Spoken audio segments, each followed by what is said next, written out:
देश दुनिया च वसते पंजाबियों को खुशामदीद। मैं हरजिंदर सिंह रंधावा, तुम देख रहे हो पंजाब टेलीविजन और मेरे नाल सीनियर जर्नलिस्ट हरजीत भास्कर जी और इंद्रप्रीत जी। मैं जी आया आखदा। बहुत बहुत शुक्रिया रंधावा जी। सारे ਨੂੰ ਸਤਿ ਸ੍ਰੀ ਅਕਾਲ ਜੀ। पंजाब दे विच ਐਸਮਾ लागू आ। ਜ਼ਰੂਰੀ ਸੇਵਾਵਾਂ ਬਣਾਏ ਰੱਖਣ ਸੰਬੰਧੀ ਕਾਨੂੰਨ 1947 ਚ ਜਿਹੜਾ ਹੋਂਦ ਚ ਆਇਆ, ਉਹਦੇ ਤਹਿਤ ਮੁਲਾਜ਼ਮ ਸਟ੍ਰਾਈਕ ਤੇ ਨਹੀਂ ਜਾ ਸਕਣਗੇ। ਜੇਕਰ ਕੋਈ ਜਾਂਦਾ ਹੈ ਤਾਂ ਉਹਨੂੰ ਸਖਤ ਕਾਰਵਾਈ ਦਾ ਸਾਹਮਣਾ ਹੋਊਗਾ। ਇਸੇ ਦੌਰਾਨ ਦੇ ਵਿੱਚ ਵੱਖ-ਵੱਖ ਅਫਸਰ ਤੇ ਕਈ ਵਕੀਲ ਇਹਦੀ ਵਿਆਖਿਆ ਕਰਦੇ ਨਜ਼ਰ ਆਉਂਦੇ ਆ ਕਿ ਕੀ ਇੰਨਾ ਸਖਤ ਸਟੈਪ ਪਹਿਲੇ ਕਦਮ ਤੇ ਲਿਆ ਜਾਣਾ ਠੀਕ ਸੀਗਾ? ਕਿ ਐਸੇ ਵਿੱਚ ਤੁਸੀਂ ਹੜਤਾਲ ਤੇ ਜਾਣ ਦੀ ਚੇਤਾਵਨੀ ਦਿੱਤੇ ਕਰਮਚਾਰੀਆਂ, ਖਾਸ ਤੌਰ ਤੇ ਪਟਵਾਰੀਆਂ ਨੂੰ ਪ੍ਰਵੋਕ ਤਾਂ ਨਹੀਂ ਕਰ ਲਿਆ? ਕਿ ਇਹ ਲੜਾਈ ਵੱਡੀ ਹੋ ਜਾਊਗੀ? ਔਰ ਦੂਜੇ ਬੰਨੇ ਇਹ ਵੀ ਸਵਾਲ ਆ ਕਿ ਜਿਹੜੇ ਆਧਾਰ ਤੇ ਗਵਰਨਮੈਂਟ ਨੇ ਇਹ ਲਾਗੂ ਕਰਨ ਦਾ ਫੈਸਲਾ ਕੀਤਾ ਐਸਮਾ, ਕਿਉਂਕਿ ਉਹਨਾਂ ਨੂੰ ਰਾਉਂਡ ਦਾ ਕਲੌਕ ਆਪਣੇ ਅਫਸਰ ਜਾਂ ਆਪਣੇ ਅਧਿਕਾਰੀ ਚਾਹੀਦੇ ਨੇ ਹੜ੍ਹਾਂ ਦੀ ਸਥਿਤੀ ਕਾਰਨ, ਗਰਦੌਰੀਆਂ ਜਾਂ ਬਾਕੀ ਸੇਵਾਵਾਂ ਨੂੰ ਲੈ ਕੇ। ਸੋ ਉਸ ਸਥਿਤੀ ਦੇ ਵਿੱਚ ਕੀ ਜੇਕਰ ਤੁਰੰਤ ਕਾਰਵਾਈ ਵੀ ਕਰਤੀ ਜਾਂਦੀ ਹੈ ਤਾਂ ਬਦਲਵੇਂ ਪ੍ਰਬੰਧ ਇੰਨੀ ਜਲਦੀ ਹੋ ਸਕਣਗੇ? ਪਟਵਾਰੀ ਵਰਗੇ ਅਹੁਦੇ ਦੀ ਜਿਹੜੀ ਟੈਕਨੀਕਲ ਟ੍ਰੇਨਿੰਗ ਹੈ ਔਰ ਇਹ ਕੰਪਲੈਕਸ ਕਿਸਮ ਦਾ ਜਮ੍ਹਾਂਬੰਦੀਆਂ ਦਾ, ਬਾਕੀ ਖਰੜਿਆਂ ਦਾ, ਕੀ ਕੋਈ ਨਵੇਂ ਬੰਦੇ ਇਹਨੂੰ ਆ ਕੇ ਤੁਰੰਤ ਹੱਲ ਕਰ ਸਕਣਗੇ ਜਾਂ ਇਹ ਸਰਵਿਸ ਦੇ ਸਕਣਗੇ? ਇਹ ਕਾਫੀ ਅਹਿਮ ਸਵਾਲ ਆ। ਕਈ ਤਾਂ ਵੀ ਸਮਝਦੇ ਆ ਕਿ ਮੁੱਖ ਮੰਤਰੀ ਸਾਹਿਬ ਨੂੰ ਕਿਸੇ ਅਧਿਕਾਰੀ ਨੇ ਮਿਸਲੀਡ ਤਾਂ ਨਹੀਂ ਕਰਤਾ? ਕੀ ਕੋਈ ਇਸੇ ਵਿਭਾਗ ਦੇ ਅਧਿਕਾਰੀ ਨੇ ਕੋਈ ਇਸ ਤਰ੍ਹਾਂ ਦੀ ਸਲਾਹ ਦੇ ਕੇ ਸਰਕਾਰ ਲਈ ਇੱਕ ਸੰਕਟ ਵਾਲੀ ਸਥਿਤੀ ਤਾਂ ਨਹੀਂ ਖੜੀ ਕਰਤੀ? ਇਹਨਾਂ ਸਾਰੇ ਮਾਮਲਿਆਂ ਤੇ ਜਾਣਦੇ ਆ। ਅੱਜ ਇੱਕ ਹੋਰ ਮਾਮਲੇ 'ਚ ਸਰਕਾਰ ਨੂੰ ਕਾਫੀ ਚੁਣੌਤੀ ਦਾ ਸਾਹਮਣਾ, ਉਹ ਹੈ ਪੰਚਾਇਤਾਂ ਦਾ ਮਾਮਲਾ। ਹਾਈ ਕੋਰਟ 'ਚ ਲੱਗੂਗਾ, ਅੱਜ ਸੁਣਵਾਈ ਹੋਊਗੀ ਔਰ ਇਹ ਸੁਣਵਾਈ ਕਈ ਪਟੀਸ਼ਨਾਂ ਨੂੰ ਕਲੱਬ ਕਰਨ ਵਾਲੀ ਵੀ ਹੋ ਸਕਦੀ ਹੈ। ਹਾਲਾਂਕਿ ਇੱਕ PIL ਚੀਫ ਜਸਟਿਸ ਕੋਲ, ਹਾਈ ਕੋਰਟ ਦੇ ਮਾਣਯੋਗ ਚੀਫ ਜਸਟਿਸ ਦੇ ਸਾਹਮਣੇ ਆ, ਤੇ ਦੂਜੀ ਸੁਣਵਾਈ ਵੀ ਇਸੇ ਤਰ੍ਹਾਂ। ਉਹਦੇ ਵਿੱਚ ਇੱਕ ਹਲਫਨਾਮਾ ਡਾਇਰੈਕਟਰ ਪੰਚਾਇਤ ਦੇ ਦਿੰਦੇ ਆ। ਉਹ ਹਲਫਨਾਮਾ ਕੀ ਹੈ ਔਰ ਇਹਦੇ ਸੰਬੰਧੀ ਇੱਕ ਆਰਡਰ ਵੀ ਆਉਂਦਾ ਮਹਿਕਮੇ ਦਾ ਵਾਰਡਬੰਦੀ ਸੰਬੰਧੀ, ਉਹ ਕੀ ਹੈ? ਉਹਨਾਂ ਦੋਨਾਂ ਨੂੰ ਵੀ ਸਮਝਣ ਦਾ ਯਤਨ ਕਰਦੇ ਆ। ਗਵਰਨਰ ਤੇ ਮੁੱਖ ਮੰਤਰੀ ਦਰਮਿਆਨ ਤਣਾਅ 'ਚ ਮੁੱਖ ਮੰਤਰੀ ਸਾਹਿਬ ਨੂੰ ਦਿੱਲੀ ਦੀ ਕੀ ਸਪੋਰਟ ਮਿਲ ਰਹੀ ਆ? ਉਹਨਾਂ ਦੀ ਲੀਡਰਸ਼ਿਪ, ਉਹਨਾਂ ਦੇ ਬਾਕੀ ਮੰਤਰੀ ਉਹਨਾਂ ਦੇ ਹੱਕ ਵਿੱਚ ਖੜੇ ਨਜ਼ਰ ਆਉਣ, ਇਹ ਜ਼ਰੂਰੀ ਮੰਨਿਆ ਜਾਂਦਾ ਹੁੰਦਾ ਹੈ। ਲੇਕਿਨ ਕੀ ਐਸੀ ਬੈਕਿੰਗ ਹੋ ਰਹੀ ਹੈ? ਸਭ ਤੋਂ ਪਹਿਲਾਂ ਇੰਦਰਪ੍ਰੀਤ ਜੀ, ਮਾਮਲਾ ਐਸਮਾ ਦਾ ਹੈ। ਐਸਮਾ ਆਸਾਨ ਹੁੰਦਾ, ਮੁੱਖ ਮੰਤਰੀ ਸਾਹਿਬ ਦੀ ਵਾਹ ਬਹੁਤ ਹੋ ਰਹੀ। ਆਪਾਂ ਵੀ ਕਹਿੰਦੇ ਕਿ ਸਰਕਾਰੀ ਅਧਿਕਾਰੀਆਂ ਨੂੰ ਥੋੜਾ ਬਹੁਤਾ ਕੋਈ ਕੰਟਰੋਲ 'ਚ ਰੱਖਣਾ ਚਾਹੀਦਾ। ਕਰਪਸ਼ਨ ਤੋਂ ਲੈ ਕੇ ਬੇਨਿਯਮੀਆਂ ਤੇ ਲੋਕਾਂ ਨਾਲ ਬੇਹੂਦਾਪਣ, ਕਈ ਸਵਾਲ ਨੇ। ਲੋਕ ਤਾਈਓ ਖੁਸ਼ ਹੁੰਦੇ ਨਾ, ਹੱਕ 'ਚ ਨਹੀਂ ਖੜਦੇ। ਉਹ ਮੁੱਖ ਮੰਤਰੀ ਨੂੰ ਬੱਲੇ ਮੁੱਖ ਮੰਤਰੀ ਸਾਹਿਬ ਕਹਿਣ ਵਾਲੇ ਬਹੁਤ ਨੇ। ਲਾਈਨ ਲੱਗੀ ਹੁੰਦੀ ਆ ਕਿ ਆਹ ਫੈਸਲਾ ਲਿਆ, ਧਾਕੜ ਫੈਸਲਾ, ਪਰ ਇਹ ਧਾਕੜ ਫੈਸਲੇ ਦੇ ਕਈ ਹੋਰ ਮਾਨੇ ਵੀ ਨੇ। ਇਨ ਟੋਟੈਲਿਟੀ ਤੁਸੀਂ ਇਹਨੂੰ ਕਿਵੇਂ ਸਮਝਿਆ? ਜ਼ਰਾ ਅੱਗੇ ਵਧਾਇਓ। ਰੰਧਾਵਾ ਸਾਹਿਬ, ਜਿੰਨਾ ਕਿ ਮੈਂ ਕੱਲ ਇਹ ਦੇਖਿਆ, ਜਦੋਂ ਪਹਿਲਾਂ ਹੀ ਮੁੱਖ ਮੰਤਰੀ ਸਾਹਿਬ ਦਾ ਟਵੀਟ ਆਇਆ ਤਾਂ ਮੈਨੂੰ ਵੀ ਬਹੁਤ ਅੱਛਾ ਹੀ ਲੱਗਿਆ। ਇਹ ਟਵੀਟ ਉਹ ਦੇਖਣ 'ਚ ਹੀ ਅੱਛਾ ਲੱਗਦਾ, ਕਿਉਂ ਤੁਸੀਂ ਬਹੁਤ ਲੰਬੇ ਟਾਈਮ ਤੋਂ ਜੋ ਅਗਰ ਦੇਖ ਰਹੇ ਹੋ ਤਾਂ ਬਹੁਤ ਛੋਟੀਆਂ ਮੰਗਾਂ ਨੂੰ ਲੈ ਕੇ ਮਤਲਬ ਜਿਹੜੇ ਜਿੰਨੇ ਵੀ ਆਪਣੇ EMPLOYEES ਹੈਗੇ ਨੇ ਉਹ ਆਏ ਦਿਨ ਹੀ ਹੜਤਾਲ ਕਰਦੇ ਰਹਿੰਦੇ, ਆਏ ਦਿਨ ਹੜਤਾਲ। ਮਤਲਬ ਤੁਸੀਂ ਦੇਖੋ ਵੀ ਇਹਦਾ ਲੋਕਾਂ ਤੇ ਕਿੰਨਾ ਅਸਰ ਪੈਂਦਾ। ਸਪੋਜ਼ ਕਰੋ ਸਾਰੇ ਜ਼ਿਲ੍ਹਿਆਂ ਦੇ ਜਿੰਨੇ ਵੀ EMPLOYEES ਨੇ, ਅਗਰ ਉਹ ਕਲਮ ਛੋੜੋ ਹੜਤਾਲ ਕਰ ਦਿੰਦੇ, ਮਤਲਬ ਕਿ ਕੋਈ ਕੰਮ ਨਹੀਂ ਕਰਨਾ। ਜਿਹੜੇ ਲੋਕ ਇੰਨੀ ਦੂਰੋਂ ਆ ਕੇ ਉੱਥੇ ਕੰਮ ਕਰਾਉਣ ਲਈ ਬੈਠੇ ਰਹਿੰਦੇ ਆ, ਫਿਰ ਉਹ ਕਿੱਥੇ ਜਾਣ? ਮਤਲਬ ਤੁਹਾਨੂੰ ਸਭ ਤਨਖਾਹਾਂ ਵੀ ਮਿਲਦੀਆਂ, ਭੱਤੇ ਵੀ ਮਿਲਦੇ, ਛੁੱਟੀਆਂ ਵੀ ਮਿਲਦੀਆਂ, ਉਸ ਤੋਂ ਬਾਵਜੂਦ ਵੀ ਤੁਸੀਂ ਲੋਕਾਂ ਨੂੰ ਪਰੇਸ਼ਾਨ ਕਰ ਰਹੇ ਹੋ। ਇਹ ਚੀਜ਼ ਜੱਚਦੀ ਨਹੀਂ। ਜਦੋਂ CM ਨੇ ਇਹ ਕਿਹਾ ਕਿ ਕਲਮ ਤਾਂ ਤੁਸੀਂ ਛੋੜ ਦਿਓ, ਤੁਸੀਂ ਸੁਤੰਤਰ ਉਹਦੇ ਲਈ, ਪਰ ਕਲਮ ਦੁਬਾਰਾ ਹੱਥ ਤੁਹਾਡੇ ਦੇਣੀ ਹੈ ਕਿ ਨਹੀਂ ਦੇਣੀ ਇਹ ਸਰਕਾਰ ਤੈਅ ਕਰੂਗੀ, ਤਾਂ ਇੱਕ ਲੱਗਿਆ ਕਿ ਕਿਸੇ ਮੁੱਖ ਮੰਤਰੀ ਨੇ ਕਠੋਰ ਫੈਸਲਾ ਲੈਣ ਦਾ ਠਾਣ ਲਈ ਹੈ। ਹੁਣ ਇਹਦੀਆਂ ਦਿੱਕਤਾਂ ਕੀ ਹੋਈਆਂ? ਹੁਣ ਸਵਾਲ ਇਹ ਹੈ ਵੀ ਜੇ ਤਾਂ ਕੋਈ ਕਲਰਕ ਹੈ, ਸੁਪਰਡੈਂਟ ਨੇ, ਅਸਿਸਟੈਂਟ ਨੇ, ਇਹ ਤੁਸੀਂ ਥੋੜੀ ਦੇਰ ਲਈ ਹਟਾ ਵੀ ਦੋ ਤਾਂ ਉਹਦੀ ਜਗ੍ਹਾ ਤੇ ਤੁਰੰਤ ਨਵੇਂ ਵੀ ਆ ਸਕਦੇ ਆ ਤੇ ਕੰਮਕਾਰ ਸੰਭਾਲ ਵੀ ਸਕਦੇ ਆ। ਪਰ ਪਟਵਾਰੀਆਂ ਵਰਗੀ ਜਿਹੜੀ ਇੱਕ ਟੈਕਨੀਕਲ ਜੌਬ ਹੈ ਉਹਦੇ ਲਈ ਥੋੜਾ ਜਿਹਾ ਔਖਾ ਹੈਗਾ। ਸੋ ਕੱਲ ਦੇਰ ਰਾਤ ਤੱਕ ਚਲਦੀਆਂ ਰਹੀਆਂ। ਪਹਿਲਾਂ ਇਹ ਵੀ ਆਇਆ ਕਿ CM ਸਾਹਿਬ ਨੇ ਮੀਟਿੰਗਾਂ ਲਈ ਬੁਲਾ ਲਏ ਹੈ, ਪਰ ਪਤਾ ਚੱਲਿਆ ਵੀ ਨਹੀਂ, ਉਹ ਮੀਟਿੰਗਾਂ ਇਹ ਨਹੀਂ ਸੀ, ਉਹ ਮੀਟਿੰਗਾਂ ਕੋਈ ਹੋਰ ਸੀਗੀਆਂ ਜਿਹੜੀਆਂ ਇਸ ਤੋਂ ਬਾਅਦ ਤਾਂ ਕੈਂਸਲ ਹੀ ਕਰਤੀਆਂ ਨੇ। ਫਿਰ ਇਹ ਵੀ ਪਤਾ ਚੱਲਿਆ ਕਿ ਪਟਵਾਰੀ ਯੂਨੀਅਨ ਜਿਹੜੀ ਹੈਗੀ ਹੈ ਇਹਨੇ ਆਪਣੀ ਇੱਕ ਮੀਟਿੰਗ ਰੱਖ ਲਈ ਹੈ ਚੰਡੀਗੜ੍ਹ ਪ੍ਰੈਸ ਕਲੱਬ ਦੇ ਵਿੱਚ, ਤੇ ਉਸ ਤੋਂ ਬਾਅਦ ਮੀਡੀਆ ਨਾਲ ਗੱਲ ਵੀ ਕਰਨਗੇ ਕਿ ਅਗਲੀ ਰਣਨੀਤੀ ਸਾਡੀ ਕੀ ਹੋਏਗੀ। ਹਾਲਾਂਕਿ ਉਹਨਾਂ ਦੇ ਜਿਹੜੇ ਪ੍ਰਧਾਨ ਹੈਗੇ ਆ ਹਰਵੀਰ ਸਿੰਘ ਢੀਂਡਸਾ, ਉਹਨਾਂ ਨੇ ਕਿਹਾ ਹੈ ਕਿ ਜੀ ਅਸੀਂ ਤਾਂ ਚਾਹੇ ਜੋ ਮਰਜ਼ੀ ਲਾਣ, ਐਸਮਾ ਲਾਣ ਜਾਂ ਕੁਛ ਮਰਜ਼ੀ ਲਾਣ, ਸਾਡੀ ਕਲਮ ਛੋੜੋ ਹੜਤਾਲ ਤਾਂ ਜਾਰੀ ਰਹੇਗੀ। ਦੂਜੇ ਪਾਸੇ ਜਿਹੜੀ ਜ਼ਿਲ੍ਹਾ ਜਿਹੜੇ ਡੀਸੀਆਂ ਦਫ਼ਤਰਾਂ ਦੇ ਜਿਹੜੇ EMPLOYEES ਨੇ, ਉਹਨਾਂ ਨੇ ਕਿਹਾ ਕਿ ਜੀ ਐਸਮਾ ਲਗਾਉਣ ਤੋਂ ਪਹਿਲਾਂ ਜੇ ਸਾਨੂੰ ਮੀਟਿੰਗ ਲਈ ਟਾਈਮ ਦੇ ਦਿੰਦੇ ਤਾਂ ਜ਼ਿਆਦਾ ਬੈਟਰ ਨਾ ਹੁੰਦਾ। ਅਸੀਂ ਆਪਣੀਆਂ ਗੱਲਾਂ ਰੱਖ ਦਿੰਦੇ ਉੱਤੇ, ਜਿਹੜੀਆਂ ਪੂਰੀਆਂ ਹੋਣ ਵਾਲੀਆਂ ਪੂਰੀਆਂ ਕਰ ਦਿੰਦੇ, ਜਿਹੜੀਆਂ ਨਹੀਂ ਪੂਰੀਆਂ ਹੋਣ ਸਾਨੂੰ ਸਮਾਂ ਦੇ ਦਿੰਦੇ, ਅਸੀਂ ਅੱਗੇ ਵਧਾਉਂਦੇ। ਗੱਲਬਾਤ ਤਾਂ ਹੋਣੀ ਚਾਹੀਦੀ ਹੈ। ਸਰਕਾਰ ਨੇ ਸਿੱਧਾ ਐਸਮਾ ਲਗਾ ਕੇ ਠੀਕ ਨਹੀਂ ਕੀਤਾ। ਹੁਣ ਜਦੋਂ ਤੁਸੀਂ ਇਹ ਸਾਰੇ ਚੀਜ਼ਾਂ ਨੂੰ ਸਮਝਦੇ ਹੋਏ ਦੇਖਦੇ ਹੋ ਤਾਂ ਇਹ ਚੀਜ਼ਾਂ ਆਉਂਦੀਆਂ ਨੇ ਕਿ ਇਸ ਕਿਸਮ ਦੇ ਫੈਸਲੇ, ਸਰਕਾਰਾਂ ਨੂੰ ਕਠੋਰ ਫੈਸਲੇ ਲੈਣੇ ਕਿਤੇ ਨਾ ਕਿਤੇ ਤਾਂ ਵਾਜਿਬ ਨੇ, ਕਿਉਂਕਿ ਬਿਲਕੁਲ ਜਦੋਂ ਅਸੀਂ ਕੋਈ ਸਾਡਾ ਅੰਕੁਸ਼ ਨਹੀਂ ਹੁੰਦਾ ਕਿ ਕਿਸੇ ਚੀਜ਼ਾਂ ਦੇ ਉੱਤੇ, ਤਾਂ ਤੁਸੀਂ ਦੇਖੋ ਵੀ ਸਰਕਾਰੀ EMPLOYEES ਵੀ ਬਿਨਾਂ ਮਤਲਬ ਤੋਂ ਹੀ ਹੜਤਾਲਾਂ ਦੇ ਉੱਤੇ ਰਹਿੰਦੇ ਆ। ਛੋਟੀਆਂ ਛੋਟੀਆਂ ਮੰਗਾਂ ਨੇ। ਮੈਂ ਇੱਕ ਵਾਰੀ ਮਤਲਬ ਇਸ ਜਸਟ ਇੱਕ ਐਗਜ਼ਾਮਪਲ ਦੇਣਾ, ਉਦੋਂ ਹੁਣ ਤਾਂ ਹਟ ਗਿਆ, ਲੇਕਿਨ ਪਹਿਲਾਂ ਮਟਕਾ ਚੌਂਕ ਬਹੁਤ ਮਸ਼ਹੂਰ ਹੁੰਦਾ ਸੀ ਕਿਸੇ ਟਾਈਮ ਕਿ ਆਪਣੀਆਂ ਹੜਤਾਲਾਂ ਵਾਸਤੇ। ਮੈਨੂੰ ਯਾਦ ਆ ਉਦੋਂ ਮਾਸ ਕੈਜੂਅਲ ਲੀਵ ਲੈ ਕੇ ਸਾਰੇ ਟੀਚਰਸ ਜਿਹੜੇ ਹੈਗੇ ਨੇ ਸਕੂਲਾਂ ਨੂੰ ਤਾਲੇ ਲਾ ਕੇ ਇੱਥੇ ਮਟਕਾ ਚੌਂਕ 'ਚ ਹੜਤਾਲ ਕਰਨ ਲਈ ਆਏ ਸੀ। ਤੇ ਡਾਇਰੈਕਟਰ ਜਨਰਲ ਸਕੂਲਸ ਉਦੋਂ VK ਸਿੰਘ ਹੁੰਦੇ ਸੀਗੇ, ਜਿਹੜੇ ਅੱਜ ਕੱਲ੍ਹ ਗਵਰਨਮੈਂਟ ਆਫ ਇੰਡੀਆ 'ਚ ਨੇ। ਉਹਨਾਂ ਨੇ ਉਹਨਾਂ ਨੂੰ ਬੁਲਾ ਲਿਆ ਕਿ ਜੀ ਆਪਣਾ ਤੁਸੀਂ ਇੱਕ ਸ਼ਿਸ਼ਟ ਮੰਡਲ ਲੈ ਕੇ ਆ ਜਾਓ, ਦੇਖੀਏ ਕੀ ਹੈਗੀਆਂ ਤੁਹਾਡੀਆਂ ਮੰਗਾਂ। ਉਹ ਵੀ ਨਵੇਂ ਆਏ ਸੀ ਉਸ ਮਹਿਕਮੇ 'ਚ, ਤਾਂ ਉਹ ਅਸੀਂ ਵੀ ਉੱਥੇ ਪ੍ਰੈਸ ਵਾਲੇ ਵੀ ਗਏ ਹੋਏ, ਤਾਂ ਅਸੀਂ ਉਹਨਾਂ ਨੇ ਦੇਖਿਆ 7 ਮੰਗਾਂ ਸੀ ਟੋਟਲ। 7 ਮੰਗਾਂ 'ਚੋਂ ਸਿਰਫ 2 ਮੰਗਾਂ ਇਹੋ ਜਿਹੀਆਂ ਸੀਗੀਆਂ ਜਿਹੜੀਆਂ ਹੱਲ ਹੋਣ ਵਾਲੀਆਂ ਨਹੀਂ ਸੀ। 5 ਹੱਲ ਹੋਣ ਵਾਲੀਆਂ ਹੈਗੀਆਂ ਸੀ, ਕੋਈ ਐਡੀ ਗੱਲ ਹੈ ਨਹੀਂ ਸੀ। ਉਹ ਕਹਿੰਦੇ ਯਾਰ ਵੀ ਇਹ ਤਾਂ ਦੇਰ ਸਵੇਰੇ ਹੱਲ ਹੋ ਹੀ ਜਾਣੀਆਂ ਨੇ, ਕਿ DA ਦੀ ਕਿਸ਼ਤ ਨਹੀਂ ਲੱਗ ਹੀ ਜਾਣੀ, ਅੱਗੇ ਤਾਂ ਪਿੱਛੇ ਲੱਗ ਜਾਏਗੀ। ਪਰ ਤੁਸੀਂ ਕਹਿੰਦੇ ਵੀ ਇਹਦੇ ਲਈ ਸਾਰੇ ਮਾਸ ਕੈਜੂਅਲ ਲੀਵ ਲੈ ਕੇ ਆ ਗਏ। ਉਹ ਕਹਿੰਦੇ ਵੀ ਸਾਡੇ ਹੱਕ ਨੇ, ਇਹ ਤੁਹਾਨੂੰ ਦੇਣੇ ਪੈਣੇ ਆ। ਉਹ ਕਹਿੰਦੇ ਵੀ ਹੱਕ ਕੱਲੇ ਤੁਹਾਡੇ ਜਿਹੜੇ 60-70 ਹਜ਼ਾਰ ਟੀਚਰ ਨੇ ਉਹਨਾਂ ਦੇ ਨੇ, ਕਿ 29 ਲੱਖ ਜਿਹੜਾ ਬੱਚਾ ਹੈਗਾ ਜਿਹਨੂੰ ਤੁਸੀਂ ਤਾਲੇ ਲਗਾ ਕੇ ਆ ਗਏ, ਉਹਨਾਂ ਦਾ ਵੀ ਕੋਈ ਹੱਕ ਹੈਗਾ। ਫਿਰ ਉਹਨਾਂ ਨੂੰ ਜਿਹੜੀ ਗੱਲ ਕਹੀ ਵੀ ਦੇਖੋ ਤੁਸੀਂ ਜਿਹੜੇ ਟੀਚਰ ਹੈਗੇ ਹੋ ਉਹ ਉਹਨਾਂ ਬੱਚਿਆਂ ਕਰਕੇ ਹੋ, ਜੇ ਬੱਚੇ ਨਹੀਂ ਤਾਂ ਫਿਰ ਤੁਸੀਂ ਵੀ ਨਹੀਂ, ਤਾਂ ਇਸ ਕਰਕੇ ਚੁੱਪਚਾਪ ਚਲੇ ਜਾਓ। ਇੱਥੇ ਐਵੇਂ ਨਾ ਹੋਵੇ ਤੁਹਾਨੂੰ ਟਰਮੀਨੇਟ ਕਰਨਾ ਪਵੇ। ਜੋ ਉਸ ਤਰ੍ਹਾਂ ਦਾ ਸਖਤ ਫੈਸਲਾ ਲਿਆ ਤਾਂ ਹੜਤਾਲ ਵੀ ਖਤਮ ਹੋ ਗਈ, ਔਰ ਉਸ ਤੋਂ ਬਾਅਦ ਮੈਨੂੰ ਲੱਗਦਾ ਕਾਫੀ ਟਾਈਮ ਤੱਕ ਹੋਈ ਵੀ ਨਹੀਂ। ਪਰ ਸਵਾਲ ਇਹ ਹੈ ਕਿ ਕੀ ਗਵਰਨਮੈਂਟਾਂ ਇਦਾਂ ਦੇ ਸਖਤ ਫੈਸਲੇ ਲੈਣ ਲਈ ਹੈਗੀਆਂ ਨੇ, ਜਾਂ ਤਾਂ ਕੋਈ ਮੰਗਾਂ ਇਹਦੇ ਚ ਇੰਦਰਪ੍ਰੀਤ ਜੀ ਇੱਕ ਸਵਾਲ ਬਹੁਤ ਅਹਿਮ, ਜਿਹੜਾ ਤੁਸੀਂ ਬਹੁਤ ਬਿਹਤਰ ਗੱਲ ਕੀਤੀ, ਮੈਂ ਵੀ ਤੁਹਾਡੇ ਨਾਲ ਖੜਾ, ਪੂਰਾ ਪੰਜਾਬ ਮੁੱਖ ਮੰਤਰੀ ਦੇ ਨਾਲ ਖੜਾ ਹੈ ਕਿ ਹਾਂ ਬਈ ਇਹ ਨਹੀਂ ਕਿ ਰੋਜ਼ ਜਦੋਂ ਮਰਜ਼ੀ ਤੁਸੀਂ ਕਰਕੇ ਸਟ੍ਰਾਈਕ ਬਹਿ ਜਾਓ। ਕਿਸਾਨ ਜਥੇਬੰਦੀਆਂ ਵੀ ਜਦੋਂ ਬਾਰ-ਬਾਰ ਰਾਹ ਰੋਕਦੀਆਂ, ਰੇਲਾਂ ਰੋਕਦੀਆਂ, ਤੇ ਉਹਨਾਂ ਦੀ ਵੀ ਆਲੋਚਨਾ ਹੁੰਦੀ ਹੈ, ਲੋਕ ਫਿਰ ਨਾਲ ਨਹੀਂ ਰਹਿੰਦੇ। ਪਰ ਸਵਾਲ ਇਸ ਗੱਲ ਦਾ ਹੈ ਕਿ ਕੀ ਉਸ ਤੋਂ ਪਹਿਲਾਂ ਕਈ ਰਾਉਂਡ ਦੀ ਗੱਲਬਾਤ ਦੇ ਵਿੱਚ ਇਹ ਦੇਖ ਲਿਆ ਕਿ ਕੀ ਇਹਨਾਂ ਦੀ ਕੋਈ ਹੱਕੀ ਮੰਗ ਤਾਂ ਨਹੀਂ?